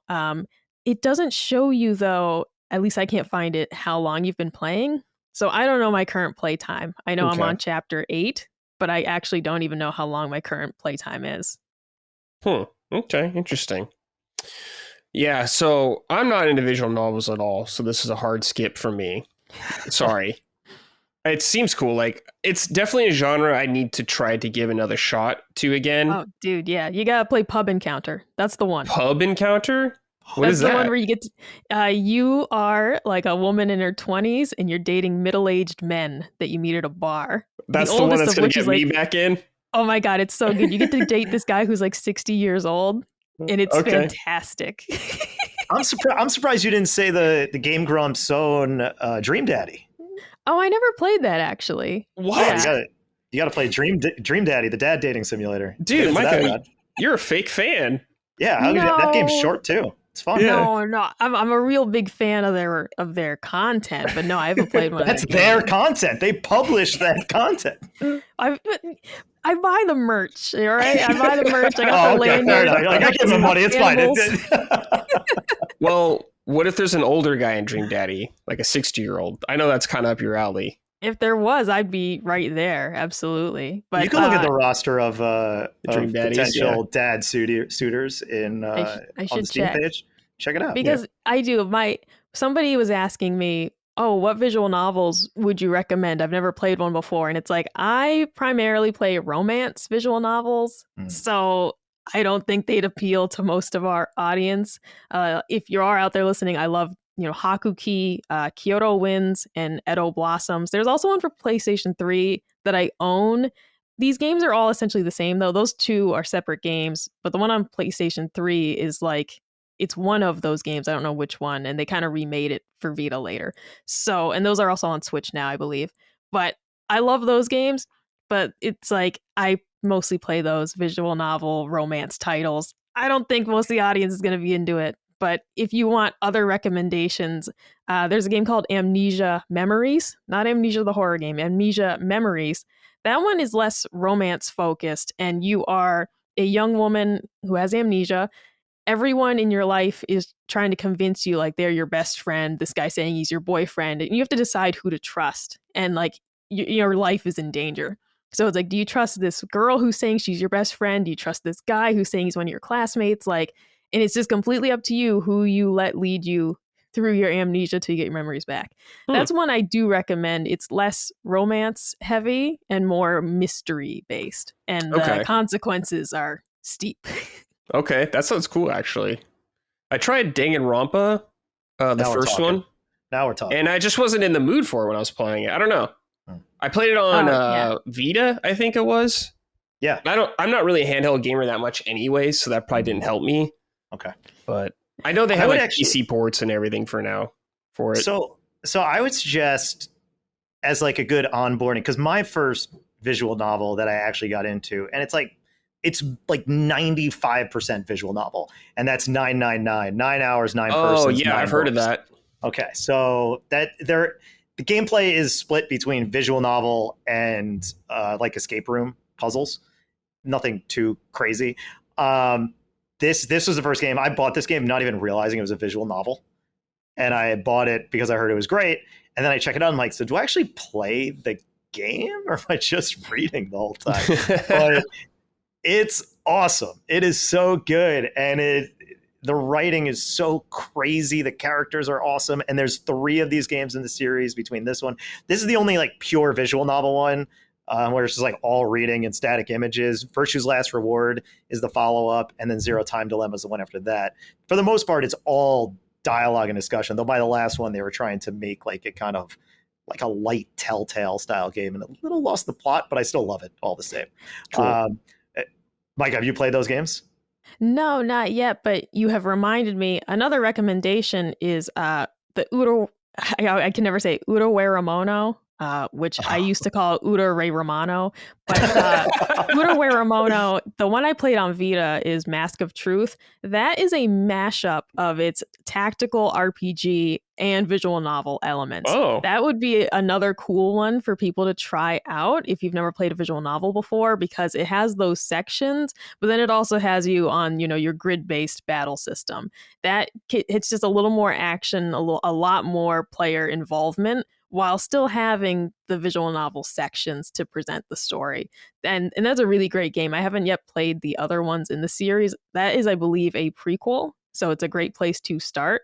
And then you have the other 2 games. I can't remember, Mask of Deception and something else. I own one of them, but I just haven't actually gotten to them yet. Yeah. The thing that I find that's a good hook for games like Danganronpa and 999 is that, they start with a surprisingly violent murder too. And yeah, that seems to be the thing that'll pull me into a series like that is, if someone gets surprisingly if you witness a surprisingly violent death immediately and you're like, oh, stuff's real here, okay, great, then I guess I'm in, because that's how both those series start. I actually have played one. It's not like a full-length game, but it was that Sonic mystery, like Murder on a Train. I played it with some of my coworkers, and it was pretty entertaining, I guess. So that was one. I guess if I want to play visual novel, I want to play something very stupid and not serious at all for the first one. Like, sounds like Dream Daddy's your game. Dream Daddy, maybe Hatano. What was it? Hatano Boyfriend, the pigeon one. Boyfriend. Yeah, there you go. Yeah. There's also that game coming out, Date Everything, where I guess I don't know too much about it, but I guess you literally can date everything. Yeah. I'm worrying about those games going a little too far over the edge. Where I'm just going to be like, whoa. Let's slow down here. I was super intrigued by Boyfriend Dungeon. I think that's what it's called. It came out a few years ago. And the idea was like you would actually get into relationships with your weapons that were like these waifus or husbandos or whatever. And like, depending on your relationship, depending on your abilities. But the reviews came out and they were kind of middling. So I never actually gave it a shot. But I love the premise. I'm like, this is so wild and wacky. Like, I love that kind of weird stuff. Awesome. Cool. Thank you, Micah, for sharing your thoughts. I'm sure we'll probably hear more on Punching Up as well. Yes. So stay tuned for that. All right, Jason, back to you. Crypt Custodian. All right. Crypt Custodian is a game that I never heard of before. I read a tweet from the developer. The developer is Kyle Thompson. It's published by Top Hat. But the day of the Nintendo Direct that happened earlier this month, he writes, quote, Crypt Custodian just launched yesterday. It unfortunately launched at the same time as Nintendo Direct, which overshadowed a lot of press and caused a lot to get postponed/pulled. But I'm so proud of this game. Please check out Crypt Custodian on PC/all consoles. And he posts the Open Critic screenshot, which shows top critic average 86 and a critic recommend 100%. And I was like, oh, let me see what this is about. Yeah, hell yeah. So on a whim, I just check it out. I was like, oh, this looks adorable. And I downloaded it. I'm like, all right, I see you, Kyle. I will throw you some dollars. And I jumped in sight unseen to Crypt Custodian. I was on the road. I was traveling for PAX. And I was like, all right, let's jump in. Let's give this a shot. I think it's like $20. And man, can you think of a game that you just start off and immediately, like, just when you start moving the character around, you're like, oh, this is going to be good. This is gonna be really good. You know what I mean? Yeah. This game is like that. The first time you move around this adorable little cat named Pluto, all anthropomorphic characters. So it starts off, you play as Pluto. He just died, and or she, I don't think they actually say, but Pluto just died and is now in the afterlife. And you're trying to figure out where to go. You pick up this broom, and in order to get places, you're just smashing things with this broom. And then you encounter this person, Kendra. And Kendra is basically saying, all right, let's see how you did in life, and we'll decide if you get to go to the palace, like the heaven. And it's like, okay, cool. So Kendra's like, yeah, everything's good. Seems good. Oh, wait, but you just smashed a bunch of my stuff. with that broom, and now I gotta sentence you to an eternity of cleaning up trash. So you go through the other door, like, and you meet all these other deceased animals in a Metroidvania that plays out unlike most Metroidvania games. It's isometric, and you keep meeting all these other deceased animals and learning their backstory. So I think I was talking about some of the combat, some of the bullet hell elements of this game. You basically, most of the projectiles and enemies that will attack you comes at you in these big red orbs that are very easy to identify and really fun to dodge. You'll get different patterns. There's tons of bosses that you encounter. The different kind of traversal tools you get are so much fun. I mean, that's kind of critical, right, to any sort of Metroidvania. It's those, it's the kind of harmony, right, of combat or traversal, or just making it fun to play. And then every time you get a new tool, making it fun to do. So, I talked about Cookie Cutter before, and it's more focuses around the combat. This one, the combat doesn't really change too much. What you do is you keep finding these pickups that expand your, I don't remember the exact terms, but basically it expands the amount of upgrade slots you have. And then you'll find all these upgrades, and each one of them occupies a certain amount of slots. Actually, Cookie Cutter does a similar thing. But these also determine which special ability you can have equipped at any point. So like I found one that I really liked, shot a bunch of like missiles at enemies. I mean, not literally missiles. It's all very much in the style of the world, very cutesy and fun. But yeah, you'll get you have your broom, so you'll have this ability to throw your broom, and then like one of the traversal abilities is like warp to your broom. There's and it plays well with that isometric style, which is super unique. The map is really straightforward. It kind of lays it out in these little chunks, so you always look and you can see where you go. Now, this is probably Micah's nightmare because you actually don't have any real sense of why you were blocked and where you were, but it gives you a lot of these tools to mark places on the map. So you have a bunch of icons you could place, being like, oh, I found a curse shrine here. And the way that works is you can activate this curse like they'll say, oh, you're going to constantly be attacked by something, or you're going to die in one hit. And you have to kill a certain amount of enemies in order to break the curse. And when you break the curse, you'll get another upgrade point that you could fill up your upgrade slots with. So those are throughout the world as well.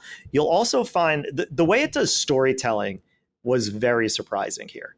And because you play as this deceased cat, and you find a bunch of other deceased animals, and the dialogue is so well written that you get so much character and feeling in so little words.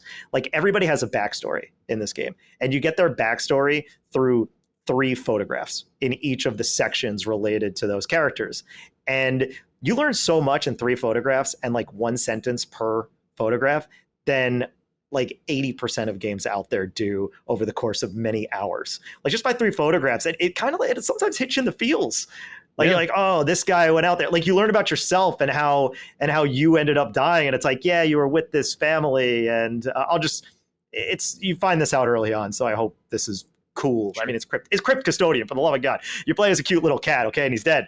But you find this, so it shows you 1 photograph, and it's like, yeah, you were adopted by this family, and then it shows you like with the family, and it's like, oh, but you got out one day, and then the next photograph shows you how you died, and it's like the cat in front of a car, right? Yeah. So it's like 3 slides, and all of a sudden you're like, got it, I get this.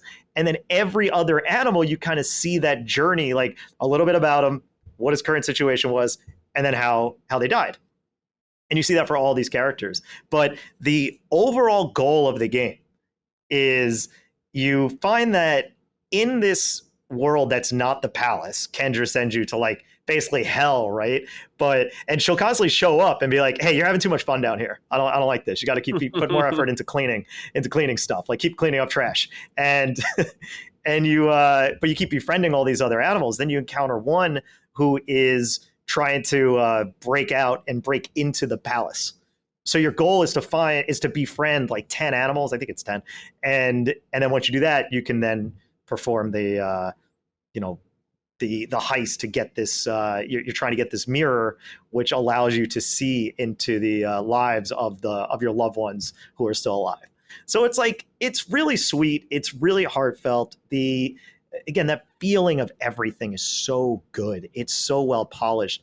And this guy has been releasing a game every 2 years for the last, so this is his third game in 4 years.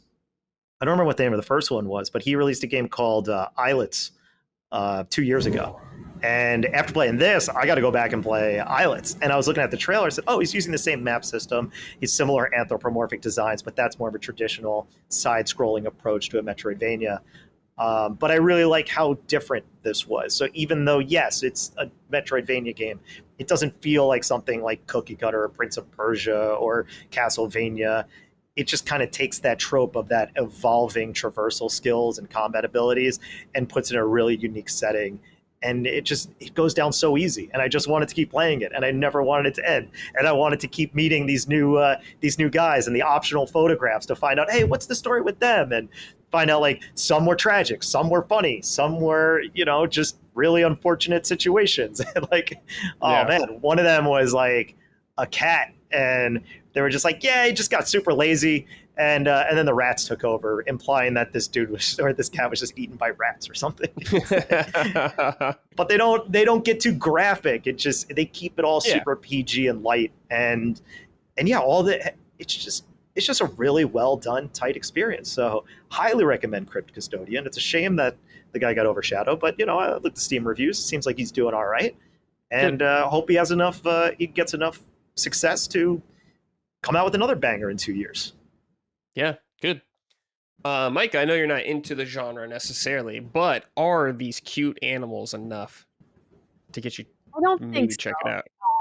I mean, normally cute animals is a home run for me, but I still don't think I can enjoy this type of gameplay. Because what I was mentioning to Jason during one of our breaks as well is it's not just like the map system, it's also just like I'm not great at platformers unless they're cutesy Nintendo platformers that, I can kind of cheese my way through.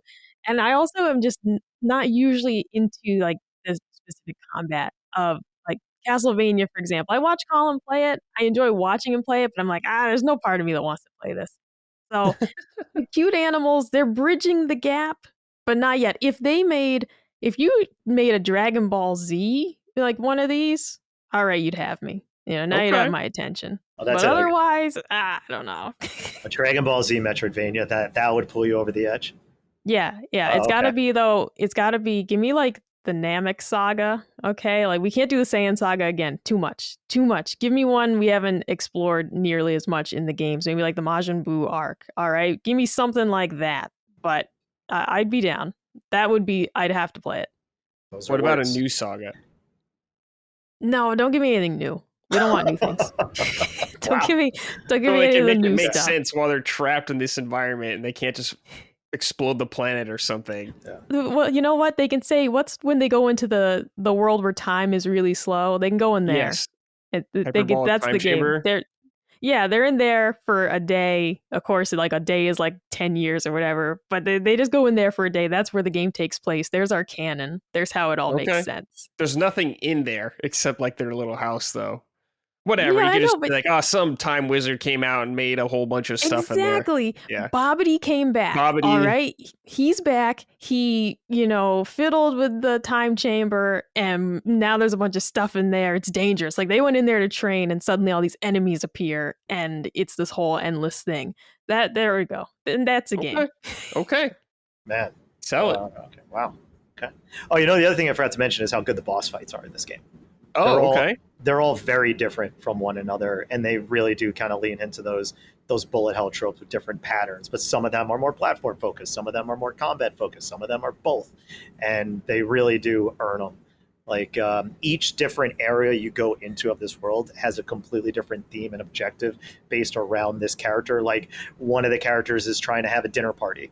And they're like, yeah, I need to get this stuff, but they're down in the basement. Then you go to the basement, and it's just like this big swamp.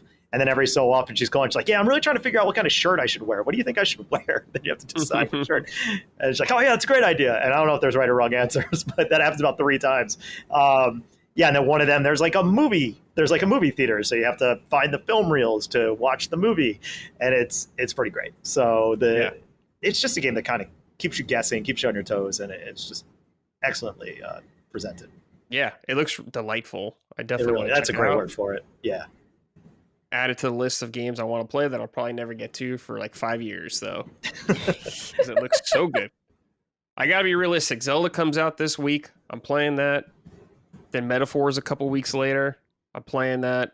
Yeah, here's what I'd recommend. You know, if you struggle to find time to play these more small games, what I'd recommend is an hour commute by public transportation each way, and and then get a Switch or travel an excessive amount of time so that you have like hours of undisturbed gaming on a plane, which is one of my favorite things to do. Yeah, I should just take the train for like an hour just for the hell of it. Yeah, start riding trains. Yeah. All right, cool. Alrighty, you two. It's time for Sorting It Out. On this segment, we just talk about something that needs sorting in the industry, something that's bothering us. It could be a game, it could be a company, it could be an individual at a company. Who knows? Many things. Jason, since you work in the industry, I'm going to have you go first. Okay. Careful, though. Careful. Yeah, I know. I said this to you before. This is like the hardest thing to do for me because I'm like, oh man, I can't. You can pass if you want. No. Because I got two of them. All right. First of all, I'll put down the one I wrote down. But I was like, up until this moment, I've been debating whether or not to say this. But I have to issue a sorted out to a lot of people, and names will not be named at Last Stand. All right, for the New York slander. Stop slandering my city. All right, sort it out. All right, there's a lot of good stuff in this city, Mike. I know you had a bad experience, but I assure you, there's a lot of good stuff here. All right, there's a reason why rent is inexplicably high, and that's because people want to keep coming here. Okay, so first of all, New York, sort out your rent situation. Second of all, Last Stand, sort out your New York slander. All right, New York City's great. And that's my first sorted out. All right. Do you want to respond before I go to the next one? I don't know. Maybe. Do you want to rebuttal? Do you want to rebuttal? I'll say the best part of New York was I saw my first rat. So that was really cool. We got great rats. I did see a rat. I saw a real New York rat. Mm-hmm. Yeah. They're out there. They're everywhere. Mm-hmm. Yeah, because they have taste. Okay. So rats have taste in good food. They could go to any city. Any city. Yeah, I walk around Florida. What do I see? Iguanas. I don't see rats. All right, that's a lot of big difference. Yeah. All right. Game in the world of gaming. Outside of that, I gotta give a sorted out to general discourse. All right. So why can't things just be? Can't things just like, oh, there's a thing. Oh, that's interesting. Let's talk about that thing. No. Like, watching that thread and the reactions to Colin's clip, like Colin was like the character of the weekend with his reporting on Concord. I don't know whether that's true or false. I can make arguments both ways. It doesn't really matter. But when I heard it, because I'm a subscriber. I listen to like basically all the podcasts close to when they come out. So I listened to that on Friday, and I listened to that section. I was like, whoa, that's interesting, crazy. And then I'm seeing the responses, and a lot of people be like, that's impossible. This is why it's impossible. Oh, yeah, okay, first of all, anything's possible. But just like the vitriol and the crazy responses that are nuts. And then I see somebody talking about like, how like so that's one thing. And it's like, cool, you could comment, but it's like, why does it have to be this constant, like over the top arguing? Like, he has a source. It could be right. It could be wrong. This is what he's reporting on. And I'm sure if they come out and they say, actually, it costs $350 or it costs $300, then Colin is going to come back on and say, all right, I was wrong. This is what it actually is. He's like, if you know the guy enough or have listened to him long enough, that's just kind of how it goes. People will report the news based on the information they receive, but don't necessarily attack it for other reasons that are not relevant to what's actually being reported here, their conversation on hand. And then on the other hand, there's the insane reaches of people who just want to argue to continue, to fit within their character, for lack of a better term. Yeah. Can we talk about DEI chins for a second? Chins? the new catchphrase. Yeah. Have you seen this? No. Yes. Okay. So Mike has seen it. Yeah. Somebody, again, it's like at this point I know Colin often says that he doesn't understand the grift thing. I would say you are a victim of grifting, or you are a grifter when I could tell you exactly what your response is to anything is going to be to a T and not be surprised at all. So you drop a thing. Okay, you got a problem with that thing. Okay, yeah, I know that person's going to have it. Yep, there they are. That's the person. Yep, there you go. They fit it. They did the thing. This one is the most insane one. Lara Croft, new figures come out, and someone said she has a DEI chin. Which and is she really doesn't. I'm gonna just say that new character model, she looks fine. She looks great. I'm the one who says that Aloy is ugly, full stop. All right. But I don't think Lara Croft is ugly in this new one. I think she looks fine. I've seen some of these Starfield women. I've seen some of the uglies. I get it. But the Lara Croft model looks perfectly fine. Yeah. It's like, and fine, and you know what else? People could be ugly in like the distant future when there's no more beauty salons. Okay. It's kind of unrealistic if you had beautiful people with perfect face complexions. It's like, or like smooth hair. It's like, if anything, she should be uglier. I think Aloy's too good looking for this setting. I think everybody should be an absolute disaster because they don't have any of the benefit of modern cosmetics.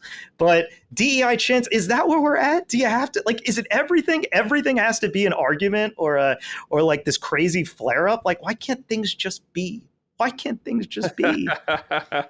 Like, you know what you're doing. And now I'm talking about it. And I feel bad about myself. So sort it out, me and everybody else talking about the DEI. Like, come on. What are we doing? What are we doing? Sort it out. Oh, that's awesome. All right, Micah, what about you? Anything that needs sorting out? Tangentially related to Jason, but more so just address that. I just want to say to gamers as a whole, it's okay to not like things, and it doesn't mean that they're overrated. Yeah, and this is based off of an interaction I had with a very nice Discord member. I'm not calling this guy out negatively, but this person said, I think Unicorn Overlord is overrated because I'm 12 hours in and I don't like it. And I said, well, it's my game of the year. I am not being paid to hype up Unicorn Overlord. I genuinely love it. It's okay to not like it. And they were like, well, it got an 86 on Metacritic. I don't buy it. I think, he's basically saying, I think they lied. I think they hyped up the reviews. It's like, it's just like, you're allowed to not like it. That's completely fine. I don't like Metroidvanias. I'm not going to say Jason's lying about these. There's no way he actually likes those games. He's lying. He's lying. Yeah, that I'm in the pocket. I'm in the pocket of big Metroidvania. Exactly. It's There's like stuff in these pockets. It's like, I need you guys as a whole community to understand that you're allowed to not like something, but other people's appreciation of it can still be genuine.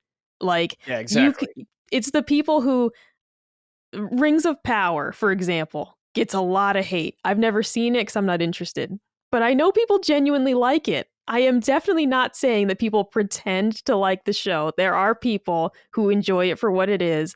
And then you have people saying there's no way anyone likes this. They're just putting it on to boost up Amazon's numbers, and they're turning on the TV and walking away. And it's like, that's a conspiracy theory I cannot even begin to understand.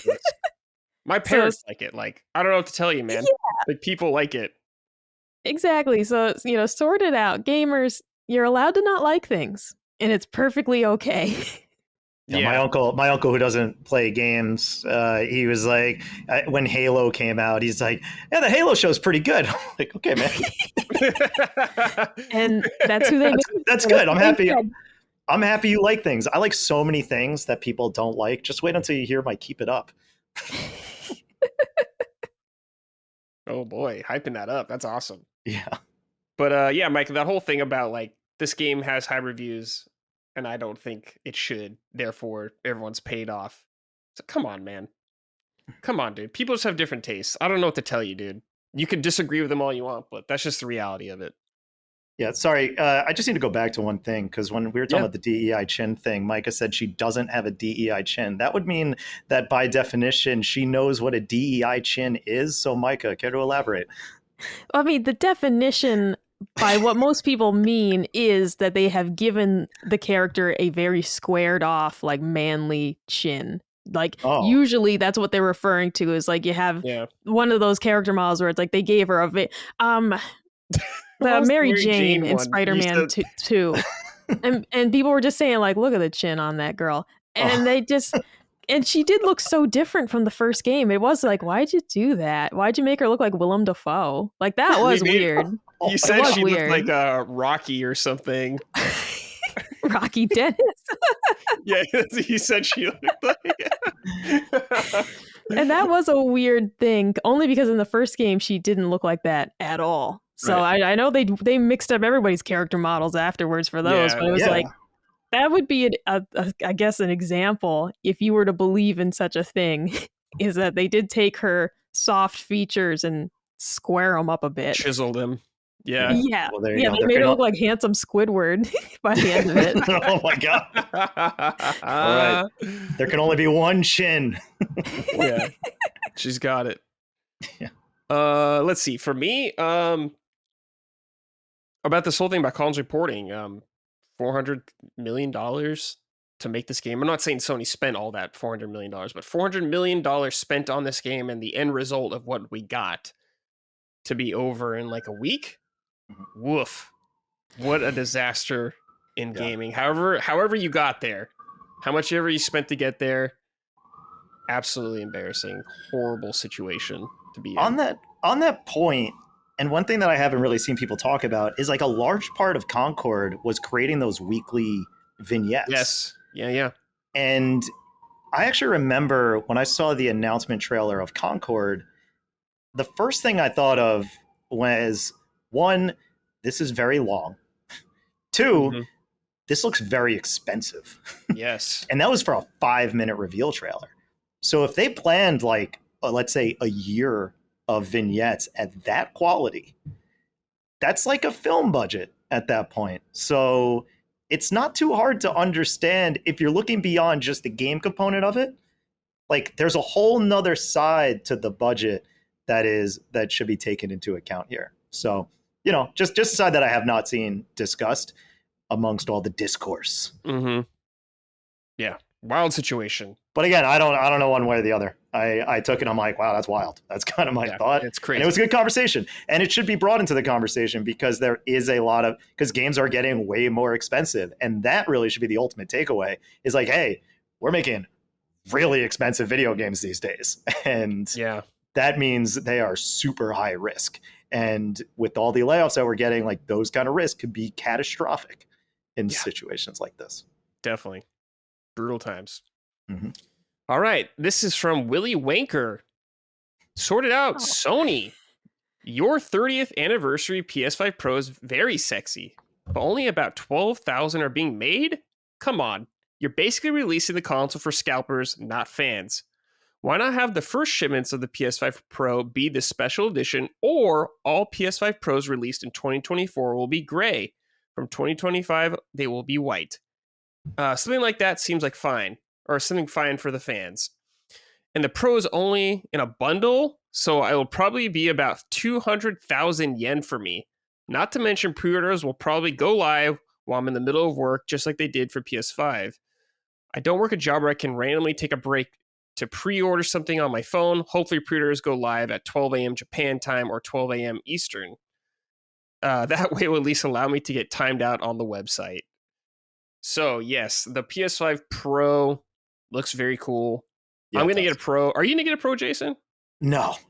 I've never, I think my response, and look, I get it's for a very specific type of people. I'm still on like, what is it, like an LG B 7 or 8 or something like that. Like my TV doesn't even go 120 FPS. But it's like one of those things where I said, wow, I really don't need it. Like I was great when they revealed it. I was really happy when they revealed it because I was like, cool, I am not tempted to buy this thing whatsoever. Excellent.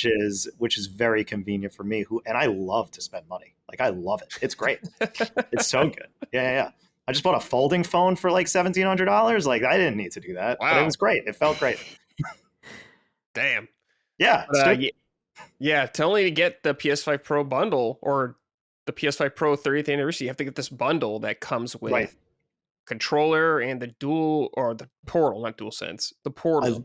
I love that controller though. I want that controller. I agree great. with that. That, if anything, I'd love to just have that controller. You can buy that separately. Okay.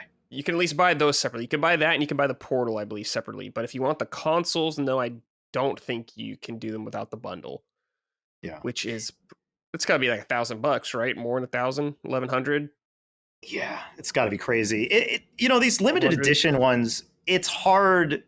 I understand where he's coming from, where they're coming from, but it's also, how else would you do it? It's a celebration of this thing. And also the loudest voices in the room are the ones who are most dedicated.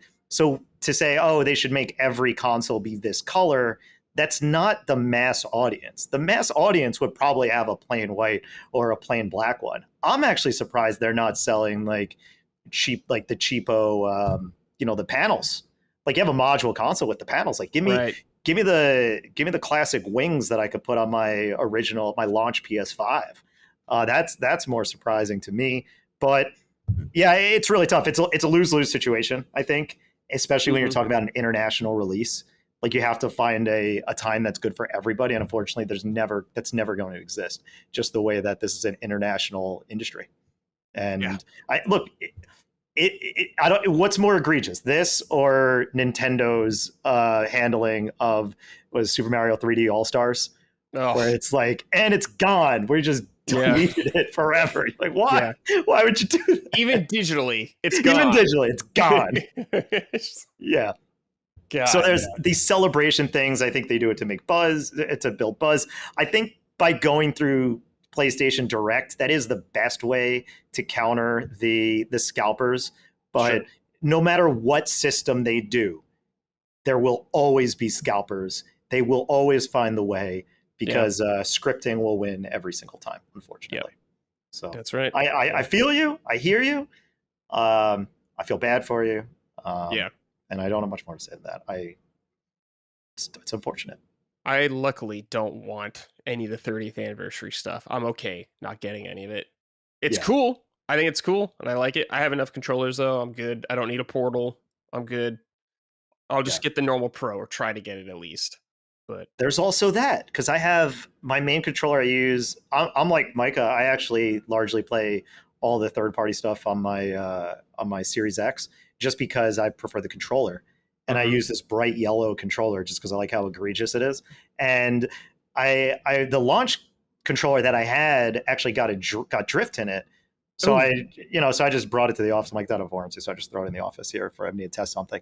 And then I'm like looking around my apartment, and I just see another black controller. I'm like, I have so many controllers I didn't even know I had. Discover another controller. Like, oh, boy, how did this get here? Don't know. But there it is. Man, that's awesome. Yeah. All right. This is from Marcelo. Sorted out companies using launchers or anti-cheat that break games offline or on Linux.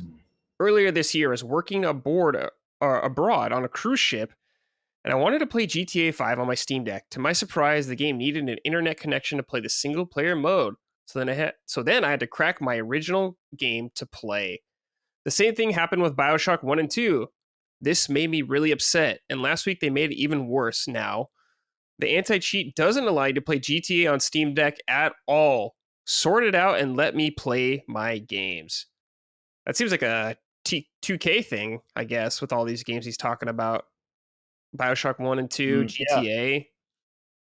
I don't know, man. But that is extremely annoying. I'd be very upset if I was in your position.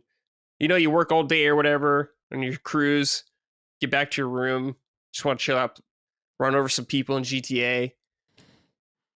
So online. Something like this actually happened to me on Steam as well, in probably one of the weirdest game examples that have ever been brought up on this podcast. Avicii Invector. I think that's what it's called. Yeah, there's an Avicii rhythm game. Big fan of Avicii, by the way. And I have it on PC. And actually, when I first tried connecting my Steam Deck to a TV, just check the docking, that was the first game I booted up, because it's just easy. You jump in, it's a rhythm game, play through it, and move on. And I went to look, and all of a sudden it said not supported. And straight up, it won't boot on a Steam Deck anymore. Avicii Invector, for whatever reason. Maybe that's a music rights issue, so maybe that's what's going on. But this sounds more of a putting it in for anti-cheat like he's talking about. So yeah, it sucks. It always sucks to have something and then being taken away. So I completely understand where he's coming from. There's no real excusing this one. Yeah, it's a bummer. Mm-hmm. But Steam Deck, great handheld. I don't even have one, and I respect the hell out of that thing. It's too big. It is too big. You're right. I think that would definitely hold me back. Maybe when they do Steam Deck 2 or whatever, if they refine it a little, then I'd be more bored. But just what you can do on a Steam Deck, I think, is awesome. Oh, it's amazing. It's incredible. The fact that I was able to play most of Infinite Wealth, because it came out a few days before I went on this whole European trip in February. Mm-hmm. And I can't miss a Yakuza game. Gotta play it. So and it's deck compatible. It's like deck verified, and it runs like a dream on Steam. Wow. It was really awesome. So to be able to play that, I actually got this whole setup where I have like a little stand so I could kind of, because the one thing I love about a Switch is that, you dock it, I take the controllers off and I can play it like kind of leaning back instead of constantly having to hold something. So I bought like one of those 8-bit Do controllers that I could travel with, connected that through Bluetooth through the Steam Deck, bought a little stand. So I just put the deck on there and then I just lean back and play, and I'm playing a game like I would on a Switch, but the deck is just so big and my hands are so small. Damn. But it truly is, hardware wise and compatibility wise, it's truly exceptional what they've done. Yeah. And it's only going to get better. This is just the beginning. So man, I just bought Infinite Wealth finally because it was on sale for like $40. And I was like, okay, Christmas time game. That's what I'll probably be playing. Yeah. I need a break from the Yakuza games. I can't do them too close to each other. It's like Marvel for me. There's just so many. They just announced another one, which looks awesome, but I just need a little space. I could see that. When I was going through my, the games of the year, I keep track of all the games I play every year. And Same. I think there was one year that I played through Kiwami 2, and and I think that's the year Lost Judgment came out as well. Yeah. Because I dragged my feet on playing Kiwami, but it was like during the pandemic, and I just said, you know what? I could really use a Yakuza game right now. And I did, because it was on Game Pass or something. So I was just like, let's jump in. And man, what a treat. What a treat. Yeah. I think I played either 3, 4, and 5 back to back, I think. And that might have been a little too much. That's too much. Those 3 specifically back to back is I remember 5 was way too long. Yeah, real long. By the end of it, you're dancing as Haruka. You're like, what is this? Yeah. But then I got to 6, and I was like, okay, here we go. Shaking that baby. I mean, rocking the baby. I don't know why I keep saying rocking the baby. Wrong game. I also love the Shake the Baby game, though, too. Yikes. Alrighty, it's time for Keep It Up. The exact opposite of Sorted Out. Something we're pleased with in the game industry. Jason, let's start with you again. All right. I'm going to keep it up to AA games that go for it. Yeah. Okay? Like, this year, I played Evil West earlier this year. Loved it. Flintlock was a surprisingly charming game that I really enjoyed. Played that through. I was very underwhelmed by the ending, but otherwise really loved playing it. And just like some of those games can be really good fun. Now, sometimes they could be bad fun. What do I mean by that? Well, like I played the demo for Renatus, right? Yeah. That game. That game is going to be bad, all right? It's probably going to be a bad game, and I can't wait to play it, all right? Because those guys go for it. And I could tell, I'm like, I know I shouldn't be playing this. Am I going to play that before I play Zelda? Man, I hope I don't, but I would not put it past me if I do. Something like Gungrave Gore, when they brought that game back, and I played that, and I was like, man, this game is dumb. Man, it's not very good. But I just had a good time playing it. It was just fun. And then you get these legit great games that are not necessarily in that AAA category that are just phenomenal. So shout out to games like Remnant from the Ashes. Like, love that game. I mean, last time I mentioned Darksiders, I probably put that in that category. It's coming back, by the way. And Ghost Runner, and Ghost Runner 2. Like, these are games that I wouldn't necessarily classify as these like big budget AAA games. They're not cheap, for sure, not cheap to make. But they don't fall in that stereotypical AAA games and give you something a little different. And I've come to the realization almost recently that like this AA genre might be my favorite genre, no matter what the game is, because I like that kind of there's a bit of a rawness to it, right? Like something like you see those games that they call Eurojank, something like Greedfall. Can't wait to play Greedfall 2, right? Because I love the first one. It's got a charm. I played Steel Rising this year. That game is not the best Souls-like game, but damn if I had fun running around French Revolution with a bunch of robots. I was keeping an eye on that game. Okay, that's good to hear. Yeah. It's not great, but it's calm and fun. And I've never played an easier Souls-like game. I said before, I haven't played a lot of them, but it was just incredible. I don't think I died once in the last 2 hours of the game. It's just super straightforward and easy. And it's way janky, but it's great. It's like the creativity and they just go for it. So, shout out to those teams that are doing that, trying something different, and keep it up. Yeah, sometimes you need those 6s and 5s. Sometimes they're fun. Not everything has to be a franchise. Not everything has to be, it's like, oh, it's another Star Wars or it's another Marvel thing. You're like, all right, cool. But what about this game with the robots that was working for Marie Antoinette? What's going on with that? Yeah, what about that? What's going on? Awesome. All right, Micah, what about you? Yeah, I'm just going to say, keep it up. Nintendo digging up Famicom Detective Club. Great idea. Nobody saw it coming. Keep bringing back oddball old series. I'm always going to say, bring back Kirby's Dream Course. That's my absolute pie in the sky. I hope they redo that someday. It'd be fantastic to play that on Switch. A really funny party game. It's just, I don't know. Whenever I play that game, I get really smug, and because I'm fairly good at it, and I just turn into such an asshole whenever I play that game. So I think it's a lot of fun. It's something I would love to see them bring back. But just the idea in general of Nintendo going back and bringing back some of these unexpected titles. I don't think anyone had Famicom Detective Club on their bingo card this year. So Nintendo, keep doing that. I'd also like Microsoft to do that and bring back Viva Pinata specifically. I'm never going to stop asking. Oh, right. I forgot. You love that game. I do. I've never played one of those. I never played it. It's so delightful and colorful and fun. And I don't know, man. I wish to God they would bring it back. I love Viva Pinata. They had the TV show when I was a kid as well. It would just be like, Phil, please, for the love of God, Phil, please. If you could do one thing for me, that would be it. Phil, please. Phil, please. I need to add two things to that, because one, dynamite shout out for Kirby's Dream Course. That game kicks so much ass, and it's actually on Switch Online. So if anybody's listening and they have not played it and you have Switch Online, do it. It's fantastic. Two, adding on to the shout out to Nintendo and Level 5 adjacent is Professor Layton is coming back. And I love that. So really excited that they are kind of revisiting. I know I've just said originally being give us some of the old stuff, but give us some of the new stuff. Enough with the old stuff. But, I also like the old stuff after it's rested for a while. There's room for both. Yeah. So if you're going to take 10 years to give us a new, when was the last Emio? When was the last detective game? Oh my God. Hasn't it been over 20 years? Yeah. It's over 20 years. Layton has been about 10, I think. But yeah, I'm not counting the mobile one. Yeah, I'm excited for the Layton soundtrack. I always love the music in those games. So good. Keep it up for me. I guess this week is an important week for me because a new Zelda game's coming out. So keep it up, Nintendo. It looks delightful, this game. Getting to play as Zelda is something fun, actually, too. It's something a little different.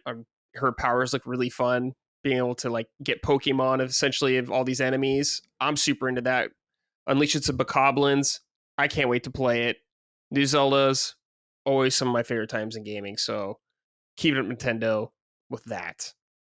Also, keep up the Switch 2 leaks. We need more content on Punching Up, so thank you. We appreciate that.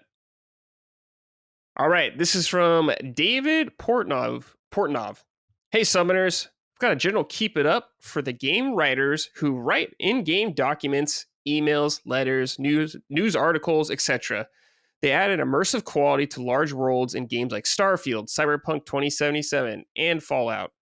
I really appreciate these extra touches when I choose to read some of these documents.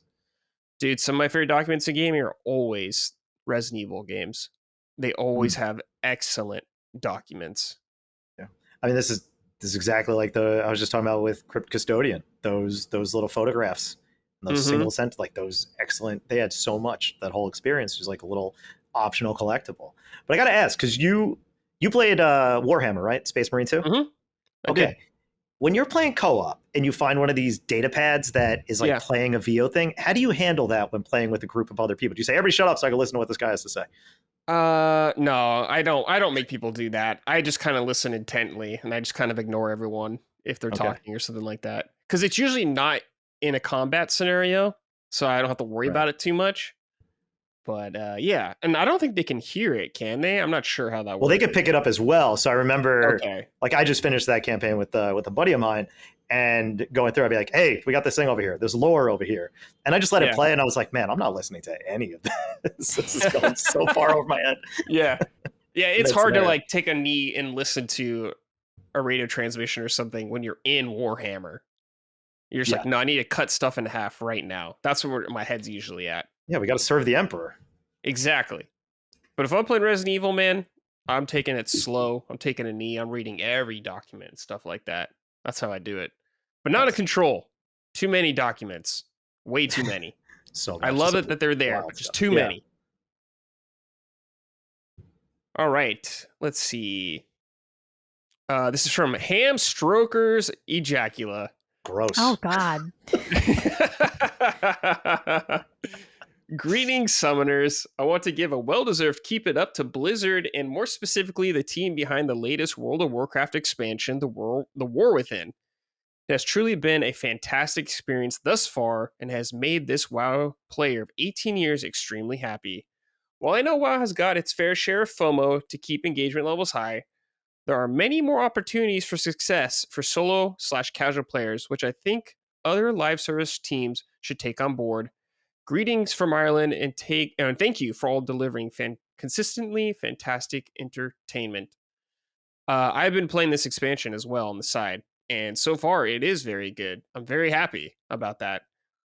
Because, Blizzard, peaks and valleys with their content. More valleys as time has gone on, sadly.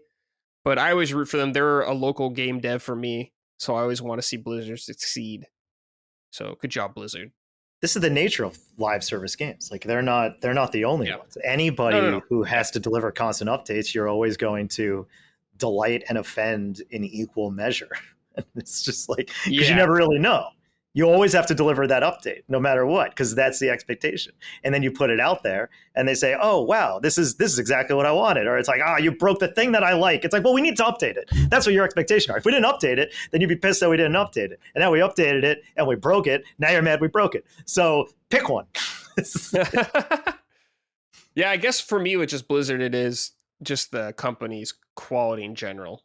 I mean, you guys all remember back in the day, the Blizzard was like one of the best, one of the GOATs. And they're still good, but it's just like they have slipped in some ways. So seeing them crawl their way back up is very nice for me. Hopefully they continue that momentum. Yeah. All right. You know what? We're just going to hop into this one because we're not too long in this clip. Let's do it. Dementium the Ward. Micah, you've been playing this. A very surprising game from you. When I saw what this was, I was like, this is... Micah's playing this? How is this happening? Please tell us about this game. So, Dementium the Ward, originally a DS game, which I never played back then. I was not a fan of horror games at all when I was in like my 3DS era. So I never sought this out to try and play it. When the Switch version was announced, I was interested because it's so unique to have an M-rated horror game on Switch.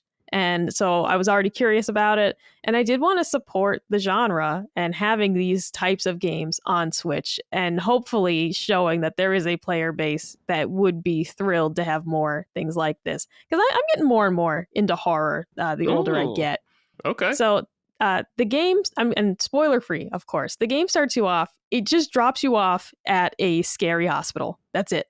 There is no explanation. You're just dumped here. And you start exploring. It's really dark. Like, you cannot see anything in front of you without your flashlight, basically. It adds a whole layer of gameplay because you have to switch from your flashlight to your weapon when you need to attack.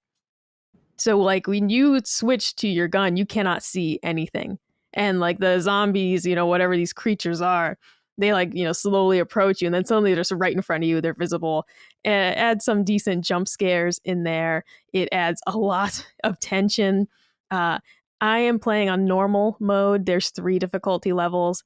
There's plenty of health items on this difficulty. There are plenty of, ammo as well. So it feels challenging because you have the darkness to contend with, but I'm enjoying this experience. I don't feel overly challenged. I would maybe bump it up to the medium difficulty if I played it again.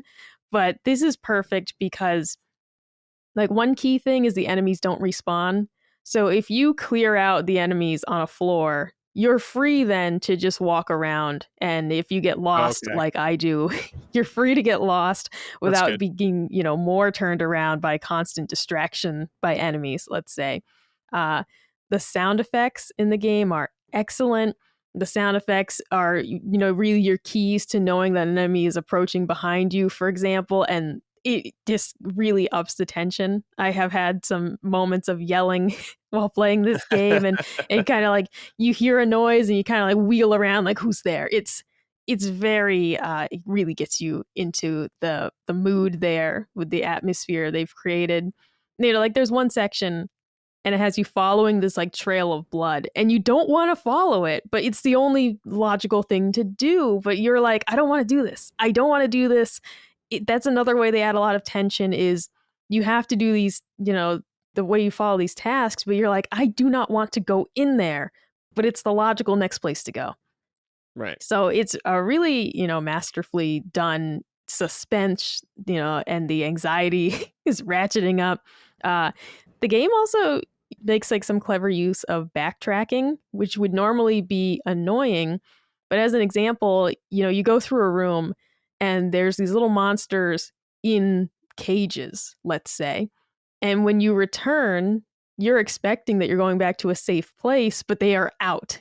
And now you have to contend with them. And it takes advantage of the expectation that I was entering a room that was familiar and safe. And now these creatures are loose and I have to fight them or I have to run away from them. So the game even makes some clever use of, in some of these smaller areas, backtracking's annoying until you're met with something unexpected. The boss fights so far are quite interesting. The first boss, terrifying. Yeah, it's another one where it's pitch black in the room. This guy like charges at you basically. You cannot see him until he's right in front of you. I did end up having to cheese it a little bit. I just could not see. Like I just was like, I can't fucking see. I end up playing that in handheld mode so I could adjust the brightness a little bit. You still couldn't really see the guy, but you could see him like 5 steps away versus 1 step away. And that was the only way I could beat that fight. So I cheated a little bit on that one. That's okay. The other annoying thing is like some of the checkpoints, like for the first boss, the checkpoint was kind of far away and you had to like walk all the way back. The second boss, they put the checkpoint right next to the boss door. And then the second boss was also easier. So I was like, what are you guys doing here? That the second boss is easier, has a better checkpoint. That was an odd choice, but yeah, we'll see what happens with the third boss. I'm not quite there yet. But yeah, this game, I'm really enjoying it. It does a great job, again, of making you feel uncomfortable. There's one section where you're in like a morgue. And just once again, just you immediately are like, I don't want to be in here.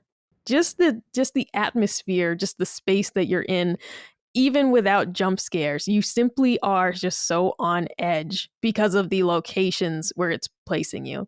And the game doesn't have like a lot of like, it's not like super high res gore or anything. Mm-hmm. It doesn't need that. This game is just giving you a lot of creep factor and placing you in these situations where you're like, I don't want to be here and please let me leave.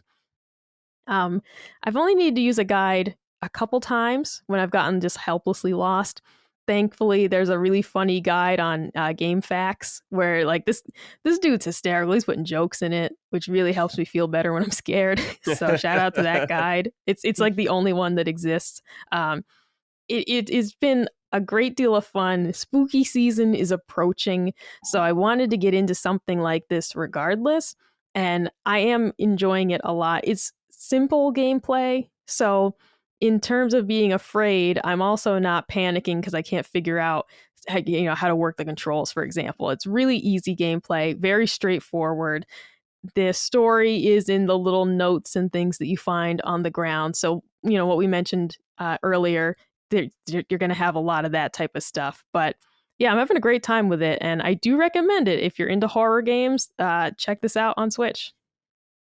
Is it Obi-Shawn, the person that wrote the guide? Does that sound familiar?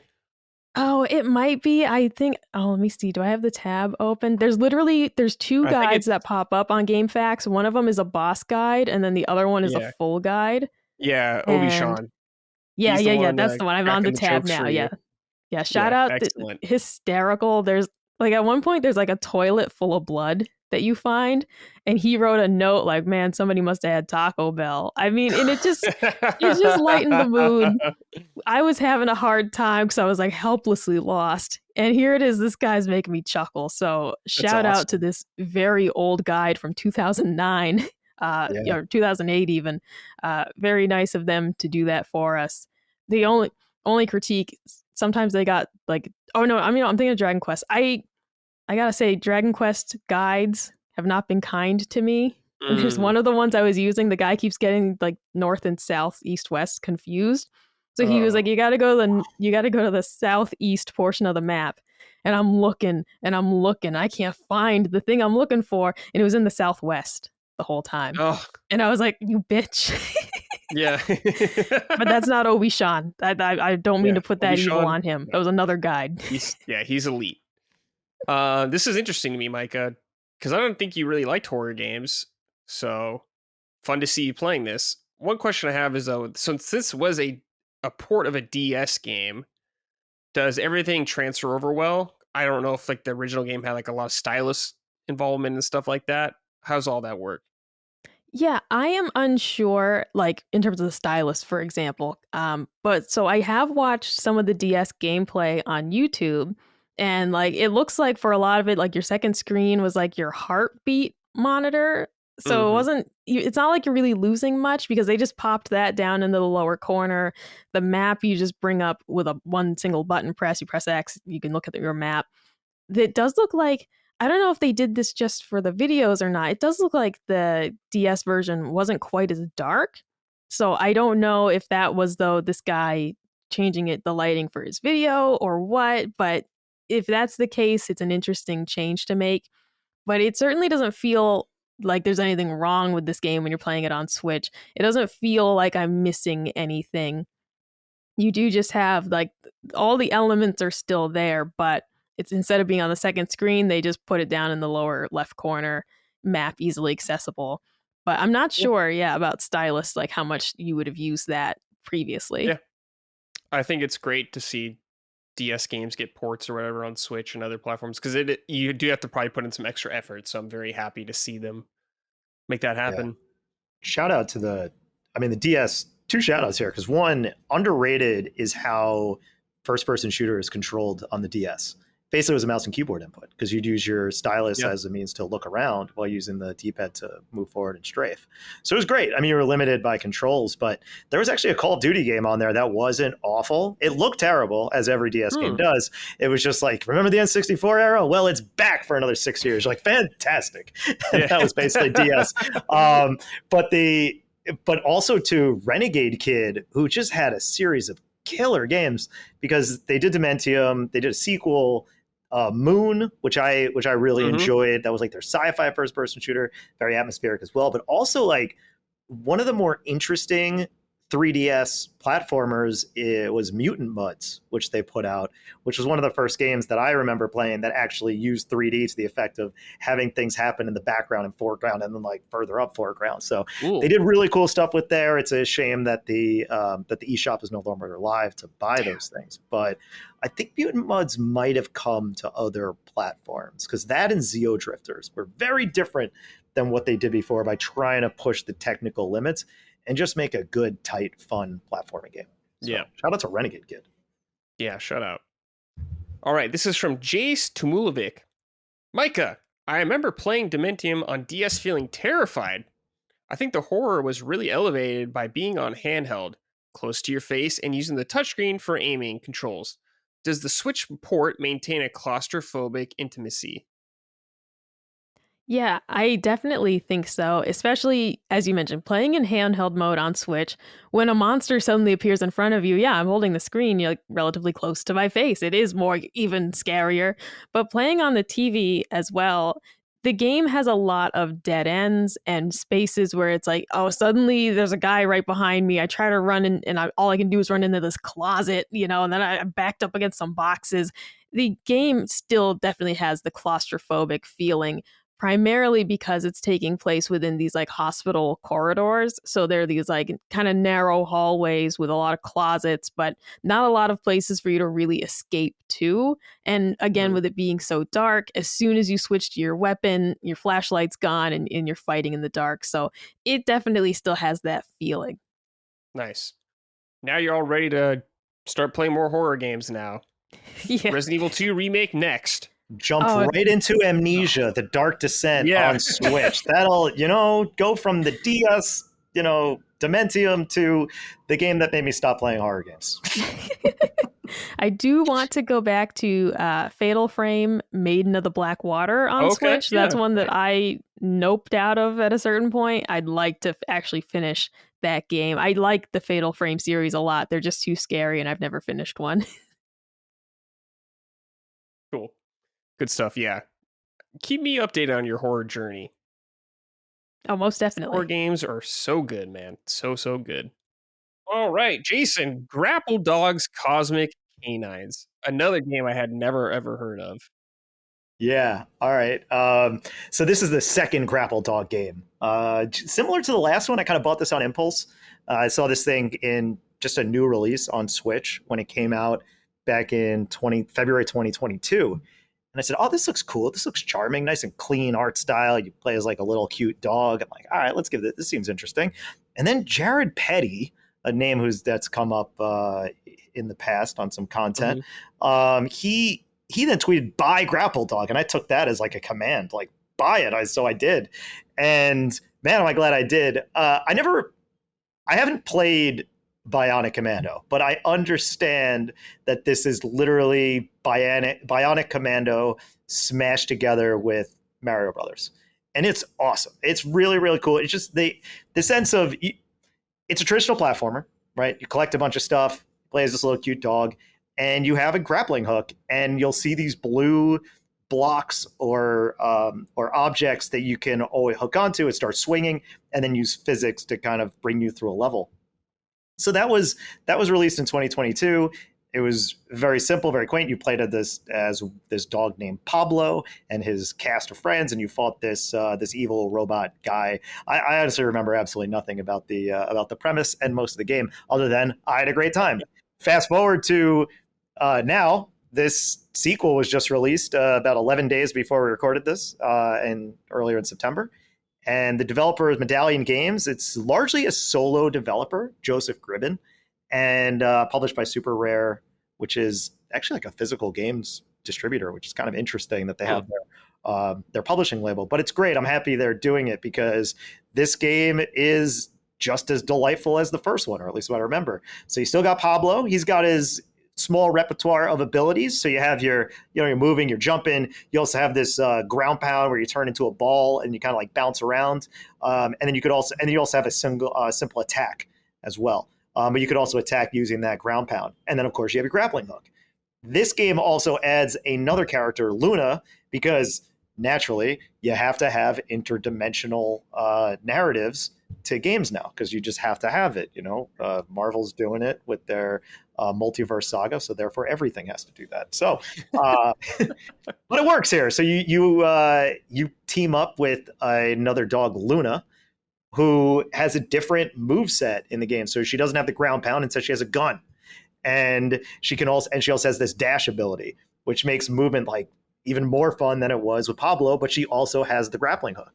So you have these levels that each level you could play as one or the other, and they're designed for each of those characters' gameplay.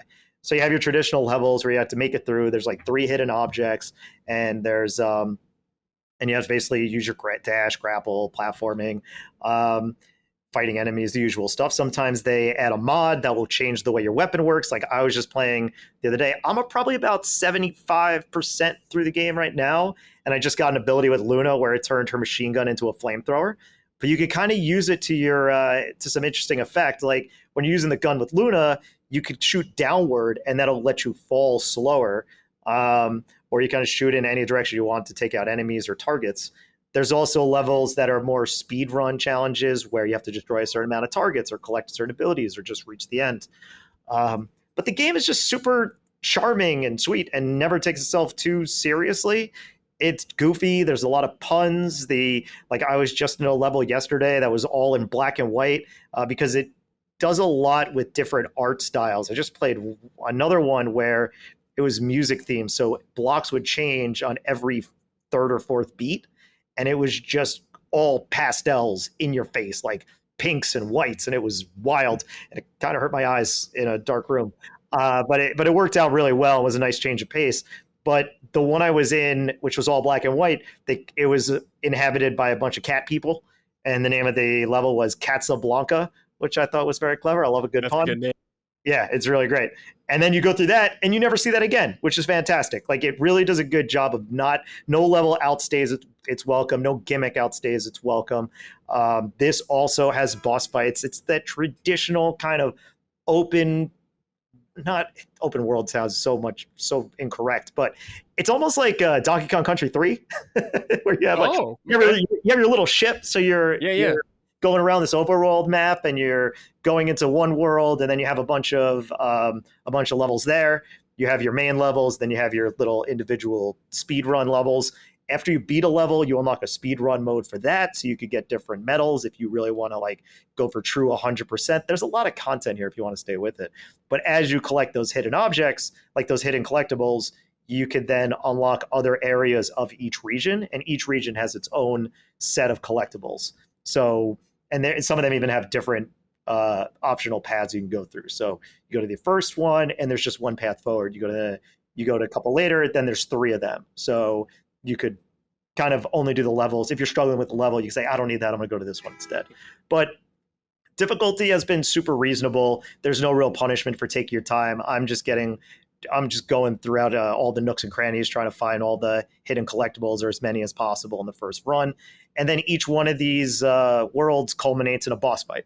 And man, the second boss fight, I was struggling for a while. And I think this is really the only issue I have with the game, is that because the 2 characters have very unique movesets and you're constantly bouncing between them, it's often difficult to remember, or at least for me, I would forget that one character can do one thing versus the other. So when I fought the second boss fight, you have to fight the boss as Luna, and she has this dash ability, but I didn't have that in mind because I just played a bunch of levels as Pablo, and he doesn't have that. So I'm struggling with this boss because I'm not using the whole repertoire of the abilities that the character has, but they are designed for each of these characters individually. So that made it a bit of a struggle, but that's also my own fault. So I do highly recommend this game because it's a lot of fun. It's always fun to be swinging around as these little cute dog characters. But the one tip that I would say is that alternate between, and you have the ability to do this. You could play the levels that you have unlocked in any order. So I've been batching them as I've been playing recently, where I'll play through all the Pablo levels, and then I'll play a series of Luna levels, then I'll play a series of Pablo levels, etc., and then go back and forth. And that allows me to keep a grip on what's going on. Been playing on Switch, looks great on an OLED screen, looks great on a big screen. I played it in both, and I look forward to finishing it. I'll probably finish it the next day or two. But yeah, really, really nice. Doesn't seem very long, but all those speed run objectives are unlocked after you complete a level. So that's there if you want more content. Yeah. Let's see. Sean Sunnerud wrote in, "Hey Summoners, it's good to see Grapple Dog's Cosmic Canines make an appearance on the show. I was a big fan of the first game, and I'm only a few levels into the sequel, but the new addition of the dog Luna really adds to the game in a fun way. Also, I won a pet cosplay competition, so my little pup Ruby is going to make an appearance in the game as added content at a later date, so I'm looking forward to that. Be interested to get Jason's thoughts on the games, and if he played it and enjoyed the first game too." Yeah, well, that's awesome. That's really, really cool that the dog's going to be in the game. Yeah, the dog's cute, and the interaction between Pablo and Luna's pretty fun too, because Pablo's just like kind of this dumb, cheery dog. He just doesn't really care what's going on. He's just really like he's just happy to be there. And then Luna is just like, stoic character on a mission. So their interaction, so her interaction with the rest of Pablo's crew, it's like nobody likes this girl, and then and then Pablo keeps trying to like kind of chip away. It's just really delightful. It's awesome. A fun game. Yeah, very cool. Yeah, I looked at some footage of it, and it did look really fun. Yeah, man, another game that looks fun. So many games. Yeah, too many games. That's why I really try to balance out the small ones with the big ones. I always play at least 2 games simultaneously, which is, we'll talk about Star Wars in a second, but I try to play smaller stuff on Switch and then the bigger stuff at home. So I could generally have 2 games going at once. And if I play a big RPG, then all of a sudden I'll play something small like a Grapple Dog or something like a Crypt Custodian, because these games are all less than 10 hours long, if not even shorter than that. And they're like perfect palate cleansers before you get to the next big one, as opposed to being like, all right, 100-hour game, 100-hour game, 100-hour game. Like, yeah. Oh my God. It's like every game is a job at that point. Yeah. Breaking it up is good. It can definitely help you prevent burnout. Mm-hmm. All right. Yeah. Let's talk about Star Wars Outlaws. But first, before you start going, let me read this from Broderick Fleming. Hey, Summoners. Jason, how has your experience with Star Wars Outlaws been? I was a little bit concerned based off reviews, as Star Wars games tend to be some of my most well-liked experiences. I have a tattoo of Revan on my arm after all. However, I've been really enjoying this one. One of my favorite things to do is steal Syndicate items and flip them back on the same group I stole it from for reputation gain. I'm 13 hours in and still haven't even left the first planet. I keep finding more stuff to do as I progress a little bit more. Yeah. I'm a big fan of Star Wars Outlaws. I subscribed to Ubisoft Plus earlier this year because of all the Ubisoft games I wanted to play that I saw coming. So I played through, first I went into Assassin's Creed Mirage, which I wanted to get through before Shadows. Then I played through Beyond Good and Evil, the re-release, because I love that game. Then I played through Avatar, that game. Don't know why I did that, but I did. And now I'm playing Star Wars. So it's 2 back-to-back massive games, both in their scope and the capital M by the developer. And this team really knows how to capture a tone and a vibe. Yeah, they do. And this is why I bring this up, because I played the Avatar game, and it is so Avatar. If you like Avatar and want to be in that world, you play that game, you're in the world, like to a fault. Like, I don't want to be hunting and crafting and doing these things. I didn't understand what was happening. And I was just like, ooh, it's very pretty and it's cool. But I stuck with it. I finished it and it was fine. But I like Star Wars. Like, not that I don't like Avatar, it's fine. But I love the original trilogy, like every Star Wars fan or former fan does. And what I've been telling people is that this might be the most true to the original trilogy Star Wars content that's come out since Rogue One. Like, I can't think of something that has captured that vibe in a better sense than this. Like, you feel like you're in those movies. You feel like you're in that world. And it's so well detailed. And even the character, like, people are talking shit about Kay. I think she's fine. I think she's a good character. But they're like, oh, why does she look like that? You know what she looks like? She looks like an 80s actress. She looks like somebody ripped right from the 80s who would star in this, and that's what she would look like. That would be her hair. That would be her style. That's what she'd sound like. Like, all of that stuff seems so true to the time and the vibes of that series. It makes perfect sense. So that hasn't taken me out at all. I was losing my shit in the first 2 hours, like I think most people were during that stealth mission. But that was arguably the worst part of the game. I mean, easily the worst part of the game, because once you get into the world and you can actually, let's say, play the game, quote unquote, like I dig it. It actually, there's a lot of moments in the game that are reminiscent of that scene with Han Solo running down a corridor shooting the stormtroopers in A New Hope. Right? The way the gunfights are when you get into the action moment, it feels like you're constantly recreating that moment when shit hits the fan. And it hits the fan constantly, which would also happen in the original trilogy. Like, it captures that perfect Star Wars experience. My only issue that I have with this is it feels like two separate games in one. Yeah. Because you have your open world, right? And in some case, the open world is just a city, which is what's that snowy planet? I forgot what. I can't remember what it's called. Yeah, but it's like, because it's like you got Desert Planet 1, Snow Planet, and then Tatooine, which is Desert Planet 2. I'm on the first planet. I'm like, yeah, it seems like Tatooine. They're like, no, you're not on Tatooine. You're on, okay, fine. So I guess Canto Bite's there as well. But the way the main campaign guides you through these levels, you almost have like a light Uncharted experience. Yeah. And you have all these linear levels. I'm like, man, I'm trying to think of a world where this game was just that.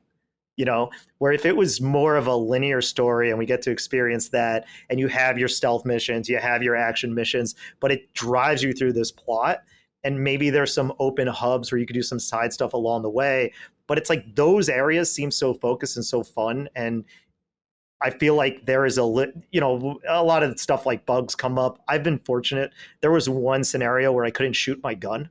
That was interesting, but the checkpoints are super generous, so it wasn't the worst thing in the world. But I wonder how this game would have benefited if it was very much more of a streamlined experience and didn't have to fit in that Ubisoft formula. But simultaneously, I'm conflicted because living in those worlds is so cool, and riding around in your speeder feels so cool, that I was like, man, how do you find that balance? Because I am at times overwhelmed by the amount of stuff there is to do. It's like, hey, you could do this. You could do all these side stories. You could do all these other things. Like, yeah, but I want to kind of keep moving along the plot because I like what's going on, especially the Tatooine level. Like, the Tatooine narrative thread is so cool.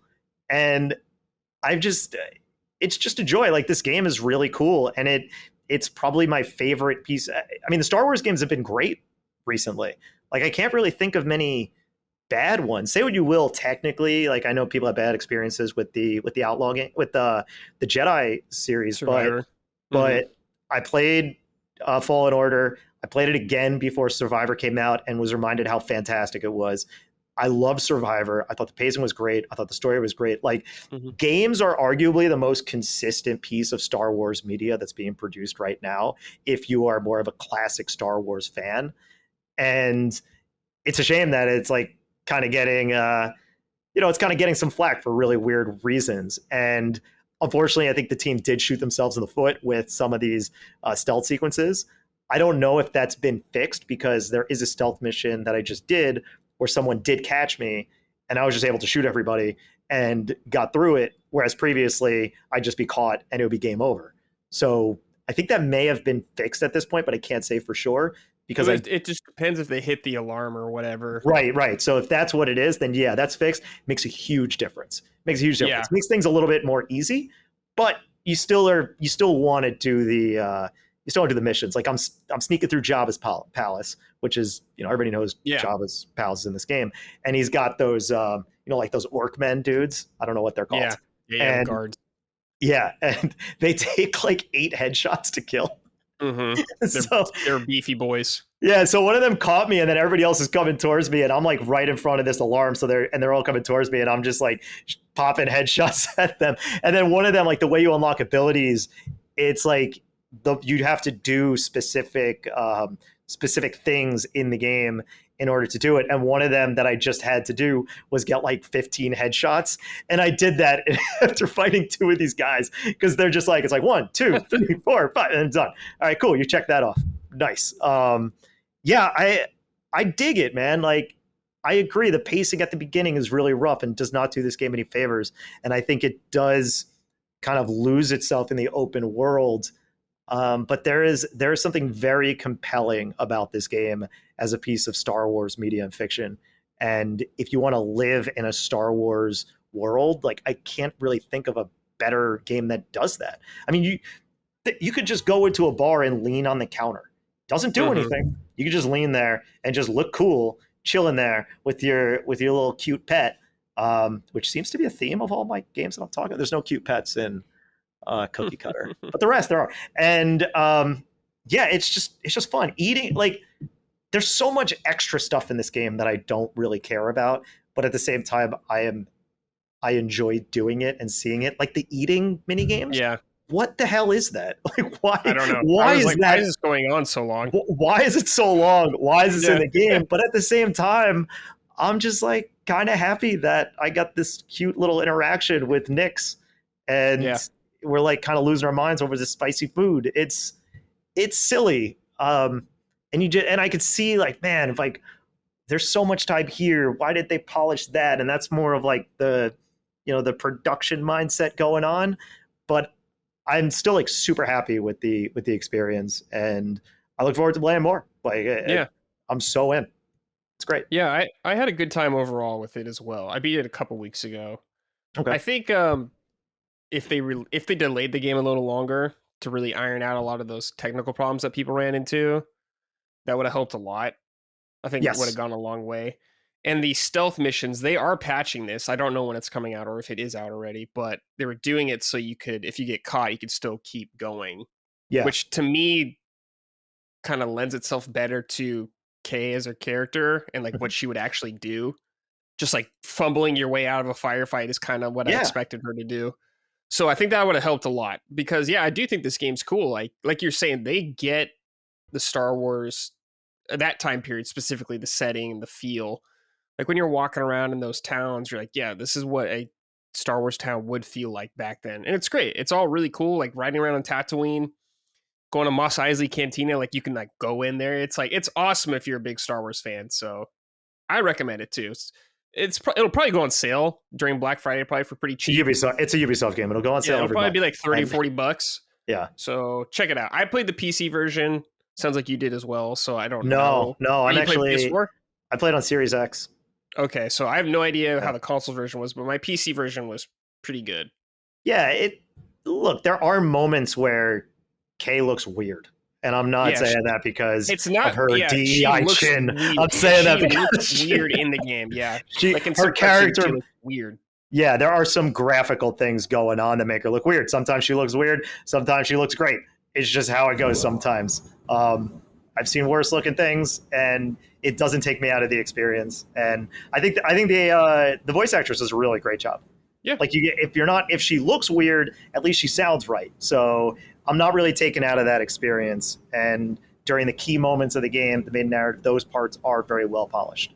Yeah, and you can probably main path this thing if you want to play it kind of like an Uncharted like experience. And it has a lot of that. It has a lot of these platforming moments that are well developed. Like the systems are really fun, and I just look forward to playing more. I said, I got to Tatooine. I completed the snow planet that we don't remember the name of. I like the way that you kind of have choices in your missions. So you could say, oh yeah, I'm working for the Pikes. I'm working for these guys, and you kind of choose what kind of kind of outlaw or scoundrel you want to be. And I'm curious to know what your take was on those, because the way I go about all those choices is, what was the job I was hired for? That's the one I'm going to do. If any times it was like, hey, that's usually what it was. Yeah, because you'll do a mission. Go ahead. I think I did one time. I did something for the Hutts just because I think Jabba's cool, and I was like, yeah, I was like, oh, it's Jabba. An interesting role model you got there. Well, he's an asshole, but I just think he's awesome. He's like a giant slug that's a mafia crime boss. Great character. Do you ever think about having your own Salacious Crumb, just like sitting on your shoulder? Yes, I would. He has to make the same sounds, though. Oh, exactly. Of course. That's a requirement. Absolutely. Yeah, I definitely would like one. That'd be amazing. If you think about it, Jabba might be a bizarre okay, because she has Nyx and he has Salacious Crumb. Yeah. Yeah, could be. Micah, any interest? No. I mean, I have never. The only Star Wars media I have seen is the Christmas special and like 5 minutes of the movie where they go pod racing. Right. Otherwise, I just haven't seen it. So it doesn't appeal to me because I'm not a fan. It could be like a really cool game, but I think you have to at least like Star Wars. I don't dislike it, but I don't like it either. Yeah. I have no experience with it. That Christmas special almost did me in. It's one of the worst things I've ever subjected myself to in my life. It's terrible. You literally started with the worst possible thing. The one where they go pod racing. That's the one. That's. I don't. That's the thing. I don't have any other context for it except like that's a little boy and he's pod racing that mean man's hair. I'm just thinking of like a version of Star Wars Episode 1 where it like starts with them doing something and then it's just like It's Always Sunny. The gang goes pod racing, and then that's. Yeah, exactly. Because actually, as a child, I was terrified of Star Wars because I remember when the movie with Darth Maul came out. And that same one. It's the one they go pod racing in. It's the same movie. Well, here's the deal, okay? My parents went to go see that for like a date night, right? Because they like Star Wars. And they went to see that. My sister and I stayed over at my grandma's house for the night. And that's a whole other thing. Love my grandma, but sleepovers were scary. There was this astronaut painting in our bedroom that we slept in that scared the shit out of my sister and I. So I have bad associations with the movie in the first place. And then, yeah, my dad must have been watching it on TV at some point, or he rented it. I remember the pod racing scene only. And so that was all I'd ever seen of Star Wars, was that like 10 minutes. Then I watched the Christmas special with Colin, whatever, last year. And that's all I've seen. Otherwise, I don't have any context. I do have a Star Wars electronic battleship. That's one of my favorite like toys ever. It still works. It's from like 2001 or something. That's my other context for Star Wars, is playing that. Man, I would say if anybody was interested in playing this game and was not a Star Wars fan, if you watch the first 3 movies and play this game, you'll have a great time. You don't need anything else. Yeah, that's all you need. That's 3 whole movies. You're like, you know what? Just go watch 3 movies. 3 classics. 3 absolute classic movies. Oh my God! Wow. So it's Colin's fault. Yes. Because he made you watch the holiday special. That's wild. It's Darth Maul's fault. Okay. He scared me so much as a child. He's a scary man, but he died. Spoiler alert. The 20-year-old spoilers. I think we're fine. They cut him in half. Let's get more detailed with this. They cut him in half, so surely you were all right then. I mean, is there really any such? There's no spoilers because they could just be like, somehow Darth Maul returned. Have I got news for you? I got news for you? There's no spoilers in Star Wars. Anything fucking goes. Yeah. It's a soap opera. Yeah. Anytime somebody dies and comes back to life, it's a soap opera. Star Wars is a soap opera. It's fine. Yeah. All right. Okay, we're going to end the show with some questions from the audience. If you would like to send in a question to this show and all our other shows, patreon.com/laststandmedia. I put the thread up for this show every Saturday. I'll post it on there. You just leave your comments down below, and if they're good or I like them, they'll get read on the show. The first one is from Crisp E. Claire. Good morning / evening summoners. First off, I do want to say welcome to Jason. I love the Metroidvania games that you have helped create, such as Yars Rising, super fun, and awesome adventure. Also, thank you for all your ingenious ideas and creativity. You have been a large part in leading the way into modern creativity and modern thoughts. Thank you for everything. Wow, blazing you up there. That is unhinged. Thank you, I guess. I don't know where that's coming from, but I will say thank you, and maybe a little uncomfortable. Leading the way into modern creativity. I don't know what that means. Man. I work for Atari. But you take that. Like, we're putting out little games that are revivals of like 50 to 40-year-old IP. So if that's cool. When you get those comments, you just take them. You don't ask questions. I shouldn't have said anything. Hey man, crispy. You think it's Crisp E. Claire or Crispy Claire? Crispy. I think it's Crisp E. Claire. Right, that's what he wrote, but yeah. Anyway, well, thank you, Chris. Thank you, Crisp. I'll call you Crisp for sure. Yeah. Thank you. All right. But on to the question at hand. I recently got a chance to finish Horizon Forbidden West and don't quite understand everybody's hate towards Aloy. There seems to be a hate toward her character and who she is, but I understand her as a very helpful individual who understands her purpose in this world and understands that if she doesn't help these people, then who will? So she actively goes out of her way to do tasks that nobody else would like or no one else would help with in the post-apocalyptic world. Ugh, I need water. People hate on Aloy, but I think she is one of the most underestimated and undermined characters that first-party Sony has ever created. Can you elaborate, or am I crazy? Underestimated is a really funny way to describe it, I think. Is she one of the most underestimated characters? Look, In the I'll give you game? my, I guess as a Sometimes. character or something. I'll just give you my opinion on Aloy. Aloy's fine. She's fine. I don't love her. I don't hate her. She's all right. In Forbidden West, she was a little too breathy with everything, in my opinion, when she talked to everybody. Hey, so I'm gonna go over here and get this shoot down that robot dinosaur, but don't worry about it. I'll come back and we'll finish it up. And she was constantly chatting about picking stuff up. I think with Aloy, a lot of people's annoyances with her was just a death by 1,000 cuts of how much she talked in that game when it came out. They did patch it later down the line where she is less chatty, which seems like a really weird thing to do. Sony silencing their women character. But I think it was the right call. But I think Aloy herself is just fine.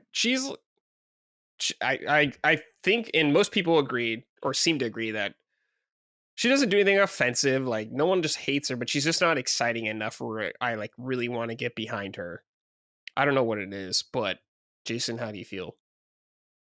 I'm a fan of Horizon. I'm a big fan. I don't necessarily need a remake of or a remaster of Zero Dawn, but I loved I keep forgetting the name. Forbidden West? Zero Dawn and Forbidden West. I keep like mashing the two together and be like Forbidden Dawn, which would be a pretty cool name. I love the combat. The gameplay is great. The worlds are beautiful. The imagination of the world is awesome, and that is ultimately the star of the game. Aloy, my favorite version of Aloy is Child. No, I'm just kidding. The the helmet hair. Yeah. She's fine, right? Like I think I like the idea of Aloy more than I like the execution of Aloy. I agree. It does always sound like she's out of breath or like she's sighing or she doesn't want to be there. Like when they gave her a romantic interest in the last one, I was like, cool, give her a romantic interest. Didn't mind that, but I also didn't feel it's like she had to say, oh, I think I'm going to miss this girl. And it's like, oh, okay. I guess you're in love now. Like you didn't get it because she is very standoffish. She is very much, and that kind of makes sense by the character, but that's still, the delivery is still seemingly very monotone and one note in a way that is confusing. That said, love the supporting cast. I think they're great. And I'd say the only one who I wasn't really a fan of was, what was it?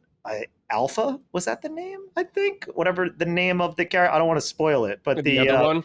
Yeah. Let's say her name was Alpha, and that was the only one where it's like, oh man, like this might just be a thing, and I can't get into it without spoiling, so I'm gonna stop. But yeah, Aloy's fine. Aloy's fine. She doesn't offend me. I will play the next Horizon. I'll play the next one. I love where the story's going. I love the gameplay, and as a vehicle to deliver that story, it works well enough. And would I like it to rise to everything else that happens in the game? Absolutely. But is it enough to really bring down the experience? No, I don't think so. No, yeah. I want them to make her where I like care about her and root for her. I want her to be my Arthur Morgan, where I'm like, I will ride and die with this man, no matter what. He is the greatest.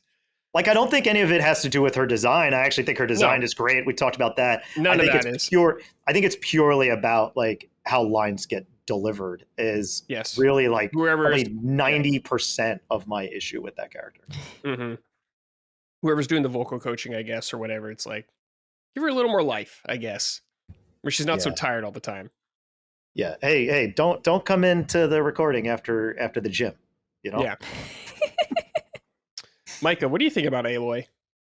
So I really loved the first game. And I actually played the DLC for the first game. That's how much I liked it. That's a big deal for me, okay?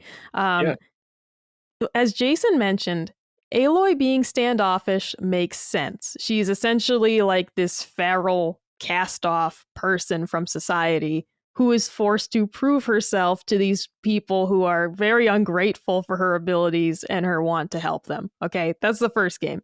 And the second game, she is now being treated with such reverence that it makes her uncomfortable. The problem I have, though, is that even if it makes sense for her character, I, as the player, am still uncomfortable, like watching it all play out almost. It's the idea of like this conflict with your main character being a little unlikable And it's not her fault. She's basically feral, but she is a little unlikable. It's slightly uncomfortable for the player as the delivery, because like she'll say something and I'm like, I wouldn't have said that, man. Like, can you just be nice to this guy?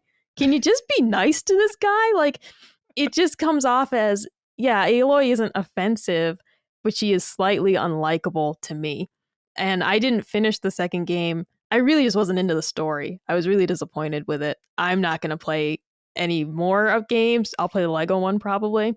But yeah, like I don't find Aloy to be a bad character, but she isn't very interesting. And I do just find that her general conflict with the world around her almost makes you feel like this uncomfortable third wheel watching her go through all these interactions. And I'm like, can you just be normal for like 5 minutes? I know you don't like these people, but like just deal with it, man. Like, I don't know, just be professional.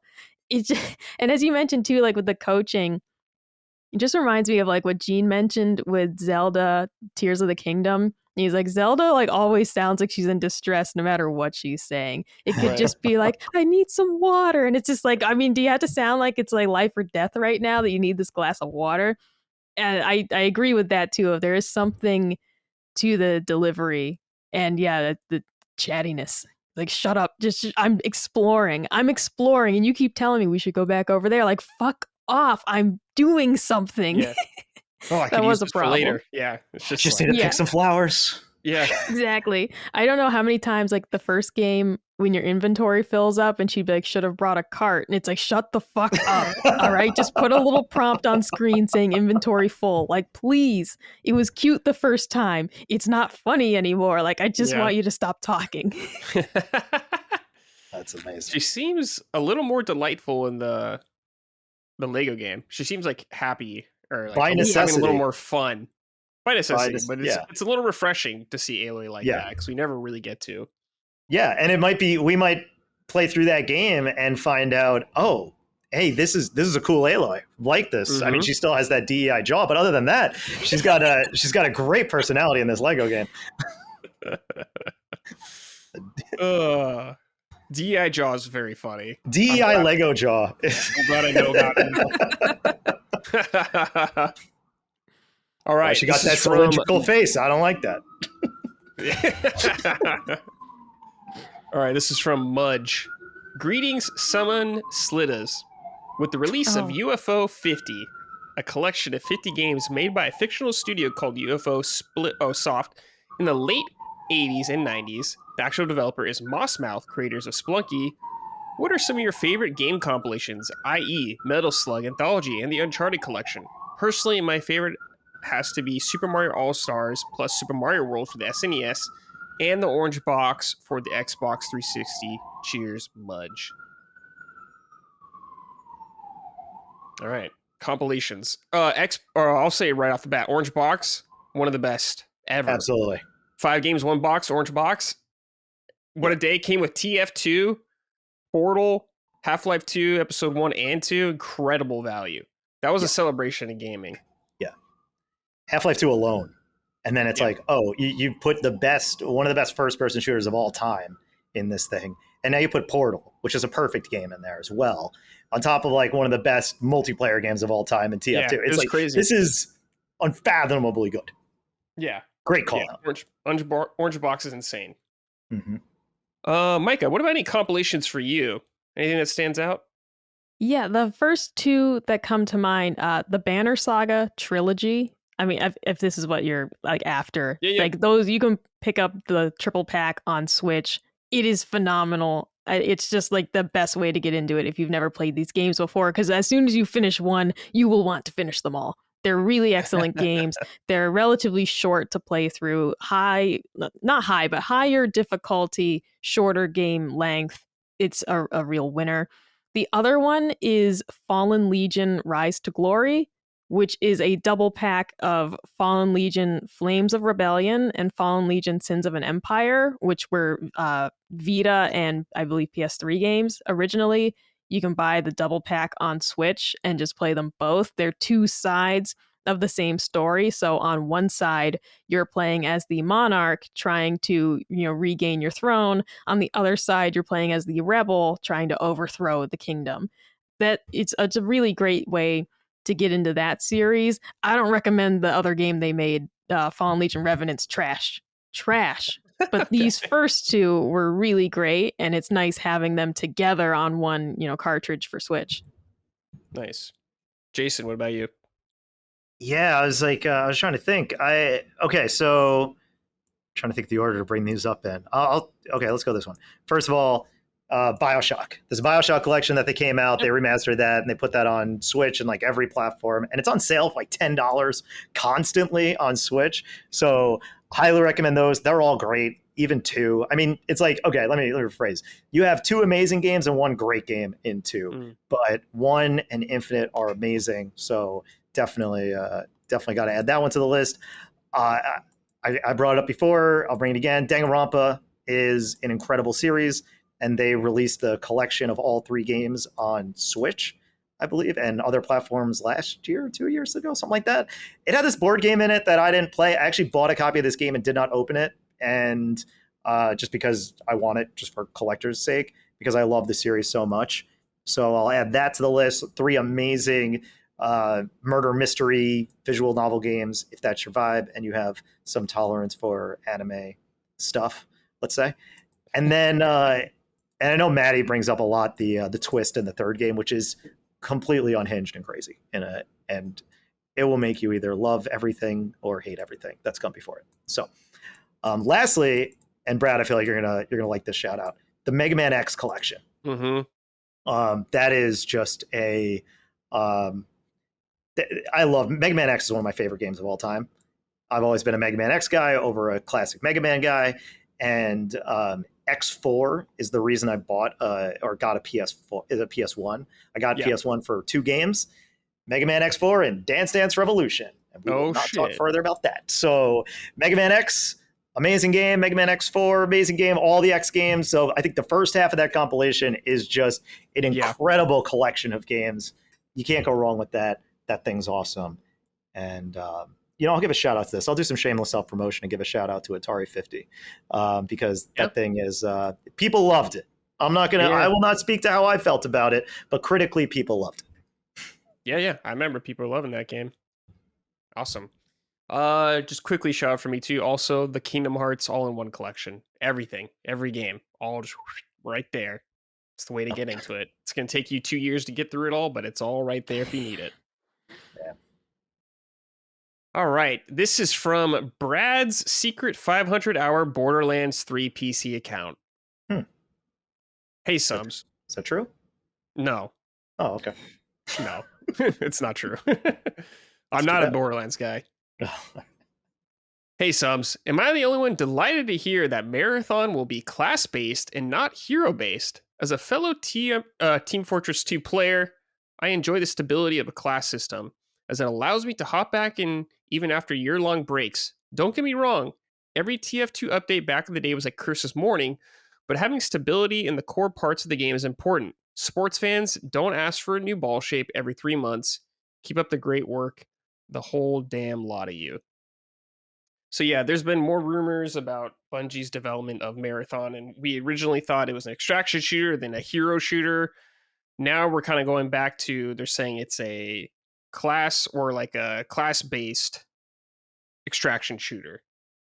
And for me, as a fellow TF2 enjoyer, that sounds great. I'm right up the alley with this. If it was a hero shooter, but it's still an extraction shooter, I've been totally fine with that. I think it needed to be an extraction shooter for me to be excited about it, though. But the fact that it still is, apparently, is very exciting to me. Jason, how do you feel about this? I have zero feelings about this whatsoever. I'm not a multiplayer gamer very much. Like I'll play co-op every so often, like I was talking about with Space Marine, but I can't see a situation where I would be excited about this game at all. Like, I hope it does well. I wish the best for any team putting something out there, but yeah, I cannot possibly contribute to this discussion. Micah, I know you like some multiplayer games, or you did. Does this excite you at all, this game? Not really. I love Call of Duty online. I love Gears of War online. I really liked Helldivers 2 as well. But, like I used to be heavy into Overwatch, but this is not a game that really appealed to me. I have never played Team Fortress either, so the comparisons being made between that and Marathon are lost on me because it's just not in my wheelhouse. But I like simplicity for the most part too. Like I like Call of Duty because it's like, put me in team deathmatch or put me in, like domination, hardpoint, those type of modes, sure. But I just want to like jump in, play. I just keep it simple is always my motto. Same with Gears of War, team deathmatch, you capture the flag type games, whatever. But past that point, you're losing me because it feels like a job eventually to keep up with things. Right. Sure. It's kind of how I feel. I like games that have an ending because then I know I could go to the next one, and that's how I play so many games. The thing that I'll say about this, though, is first of all, that trailer that they revealed is a beautiful, beautiful trailer. Yeah, like, really well done. It is. And I think one of the best things about it is that it kind of creates some level of hype without promising anything gameplay wise, right? So it's an interesting way to promote a game that they're probably not sure what it is or what it's going to be as they're poking away and trying to figure it out. So I think they understand what works. I trust Bungie as a developer. We kind of talked about things coming out and then, people like it, then they dislike it, then they like it. Then it's like that meme that keeps going around now where it's like, it's so over, we're so back. It's so over, we're so back. Like it seems like that happens with Bungie. So it's like wherever this lands in the cycle is where it's going to be. And then 3 months later, we're so back. So I have faith in them. I'm sure it's going to feel good, look great. And I think whatever they do will be in service to the game. So that's kind of the optimistic look at it, without having an opinion of any other side of it. Yeah. I enjoy the genre to an extent, and I think Bungie is a great developer. So I'm very curious to see what they got cooking. Hopefully it turns out well, though. You never know. But true. I'm hoping. Yeah. All right. This is from Nikolai. Hello, Summoners. A criminally overlooked game last year was Atomic Heart, and it was actually my GOTY. I played the game in Russian, my second language, and found the performances amazing. Playing in the original language also contributed to the beautiful Russian aesthetic of the game. This year, I also played Wukong in Mandarin, a language which I don't speak, with English subtitles. I thoroughly enjoyed the performances. Do you lot ever play games in their original language and have any thoughts on this? Thanks. Well, since me and Jason are Yakuza guys, yes, I play all Yakuza games in Japanese if possible. Yes. Because that's just the way it is. That's what feels right to me. I can't hear Kiryu as anyone else except Japanese Kiryu. He will always be just that. Mm-hmm. I have a lot to say about this, but maybe Micah, you go first, and then I'll go on a bit of a diatribe. Oh, I mean, I wholeheartely agree with Yakuza. It's only playable in Japanese. Like, no, there's no other way to play those games. And right now, for example, playing Emio, there's no choice for English voice acting, but it really does it adds so much. You don't have to understand the language to get the inflection of their voices. There's a lot of comedy in Emio that just works really well. It also is key that the different dialects, when you go out to the countryside and you can actually hear the difference in how this man is speaking versus the guy from the big city, it just adds a new layer without it being in anime, for example, the stereotypical like country voice. They just do like an American Southern accent. And it just kind of sucks because they're in Japan and they're not in the American South. And I know it's the closest thing we can kind of do like to parallel that accent, but it just isn't the same. So having this authenticity in the game like Emio really does add to it. And the performances are great. It also, too, even if the performances maybe weren't as great, I really wouldn't know. Because I'm hearing the tone of voice and the speed of talking to kind of relay excitement, fear, whatever. Maybe a Japanese audience would pick up on more, but for me, not understanding Japanese, it's been fantastic. Totally. My rule of thumb whenever I go into playing any game is I try to stick to a code where they will speak the languages that they're supposed to speak. So Yakuza is a great example. If they're in Japan, Japanese people should be speaking Japanese. And they do a great job of that because Japanese people speak Japanese. The Koreans speak Korean. When the occasional American comes up, he speaks a hilarious form of broken English. like we're back in the Dreamcast era. Yeah. It's awesome. It's really great and silly. It was also the first time I heard somebody with a straight face say rough instead of roof. It's like, oh, where is she? She's up on the roof. The what? Yeah. Okay, fine. And then I realized like people actually say that, so that's fun. But yeah, it goes the same thing for any of these. Like level 5, you mentioned Professor Layton before. They have some trailers like that in Japanese. They can come out first, and it is jarring because your character is like a British professor. Yeah. And he should speak with a British accent. So that to me is the voice of Layton. Same thing if I'm playing Persona. Persona, they're Japanese kids. They should be speaking Japanese. If it's something like an RPG anime game like Tales, no, if go to English, we're not in a real place, they can speak English. Fine, whatever. Atomic Heart, I love that he brought up Atomic Heart. I should have put this in my list of AA games that go for it, because holy hell did that game go for it.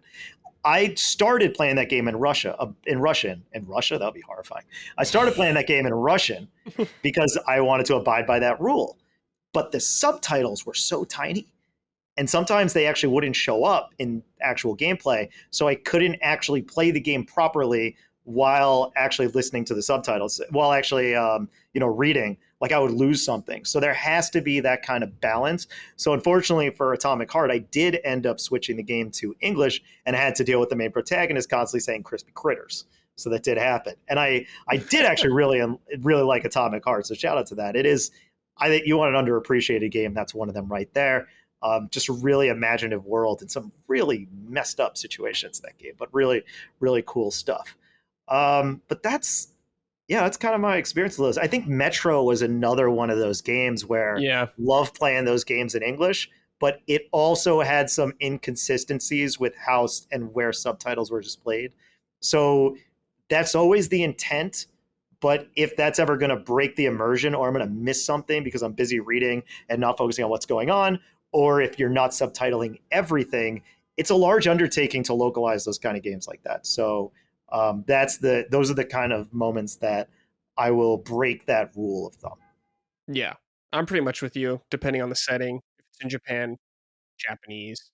But if it's like Fantastical World or something like that, doesn't matter. I can play in English or Japanese, just whatever cast I like better. Like Final Fantasy 7, I switch between the English and Japanese cast because I like both a lot. They give me both really different feels. But yeah, Yakuza Japanese all the way. It has to be. Yeah, it has to be. If only to hear the Japanese American voices. Exactly. It's good stuff. All right, our final question is from Christopher. Hey, Brad, Micah, and Jason. So, my second son is due in November, and my girlfriend has given me time to finish one game before the baby is here. And it's between Hogwarts Legacy and Ghost of Tsushima. I just want to know what game I should pick. Also, my son's name is Micah. My girlfriend picked the name after she listened to Punching Up with me in the car one day. Wow. Named after you, Micah? That's quite the honor. Wow. That is quite the honor indeed. All right, what game should Christopher pick? Ghost of Tsushima or Hogwarts Legacy? I mean, I gotta go Ghost of Tsushima. I haven't played Hogwarts Legacy. I have no disdain for it. I've just never read or seen Harry Potter. But I'm going Ghost of Tsushima all the way on this. Okay. Jason? Yeah, I mean, I haven't played Hogwarts Legacy. I've seen all the movies. I read half of the first book before I saw the movies, and I was like, well, this is kind of boring. But I like all the movies. Those are great, except for the Fantastic Beasts. Those are pretty rough. But Ghost of Tsushima is like a perfect game. It's also a game that you can, like, this is the one that I played, so I could speak to it. It's like you could tackle it in chunks. So even if you don't finish it, you could still tackle it probably between, taking care of a child. And from what I understand, this is just from conjecture. I don't have any kids. But during like the initial like month or two, you can sneak in some games because you're really just trying to keep the kid eating and sleeping the whole time. So you could still get some time in there.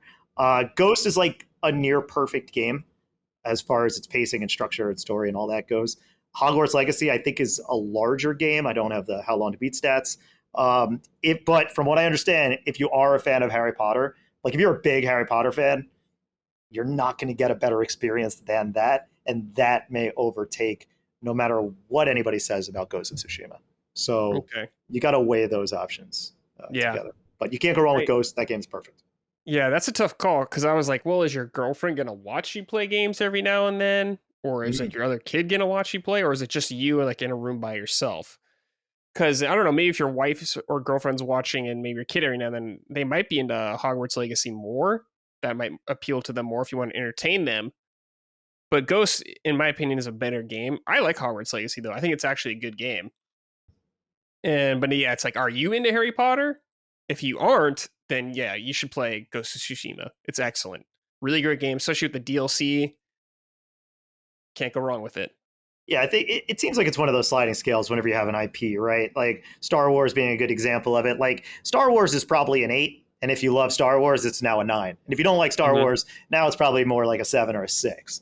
Hogwarts Legacy is probably a similar thing. You're starting off at about an 8. If you love Harry Potter, and man, some people really, really, like if you're putting on the cloak, then bring that baby up to a 10. If you're not into Harry Potter, you kick that down to like a 6. Yeah. Exactly. Like Colin's level of excitement for Hogwarts Legacy, like he enjoyed it, but he named his character Giuseppe Stromboli after the Sopranos, Harry Potter memes, where it's like, Giuseppe Stromboli, did you put your name in the Gabagool fire? That's like one of my favorite memes.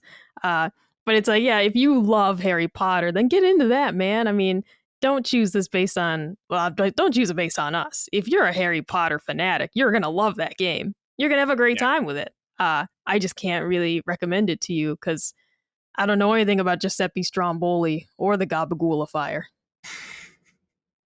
Yeah, if you're a big Harry Potter fan, then yeah, I'd say that. But otherwise, you're probably good with Ghost. Either way, you're going to have a good time with any of those. So, God bless. And congratulations on little Micah coming into the world. That's right. All right. Jason, Micah, we're done. That's it. We made it. We had an episode filled with tech issues and all that good stuff. Me having to take breaks, but we made it. We have done it. Thank you, too, for joining me. I greatly appreciate it. I'll throw out that camera and hope that doesn't create tech issues again. Yeah. Jason, before we go, tell people where they can find you if they want to learn more about you. Yeah. So I got a couple things to bring up. One, follow me on Twitter /X at Jays of Doom. And you can find me physically in person, IRL, if you're going to LA Comic-Con. Just found out last week I'm going to be there. We got a few games being demoed in the Mix area. So come by, say hi. I'll be showing off Fatal Run, which we announced a few weeks back. And also, I do a podcast for Atari every other week. So if you want to hear the sound of my voice and talk to some people around Atari, like Digital Eclipse, and interview some of my coworkers, check that out. The official Atari Games podcast is on YouTube and podcast services. And thank you, Brad, for having me on again. This is always a blast. So thank you. Yeah, dude, you message me every now and then. You're like, I got a huge list of games. And when I got a list of weird stuff that you guys aren't talking about, I'll be sure to I'll hit you up. That's what I like. I like when you bring anything, but it is very interesting to me when you just bring stuff I've never even heard of. It's me excited to hear about them. Right. And of course, Micah, thank you for joining me, my punching up co-host. I'll be seeing you tomorrow too, as well. Yes, indeed. Thank you for having me. And I'll leave you guys with a little Star Wars joke, my little Star Wars boys. Why couldn't Han Solo get a date? Because he was looking for love in Alderaan places.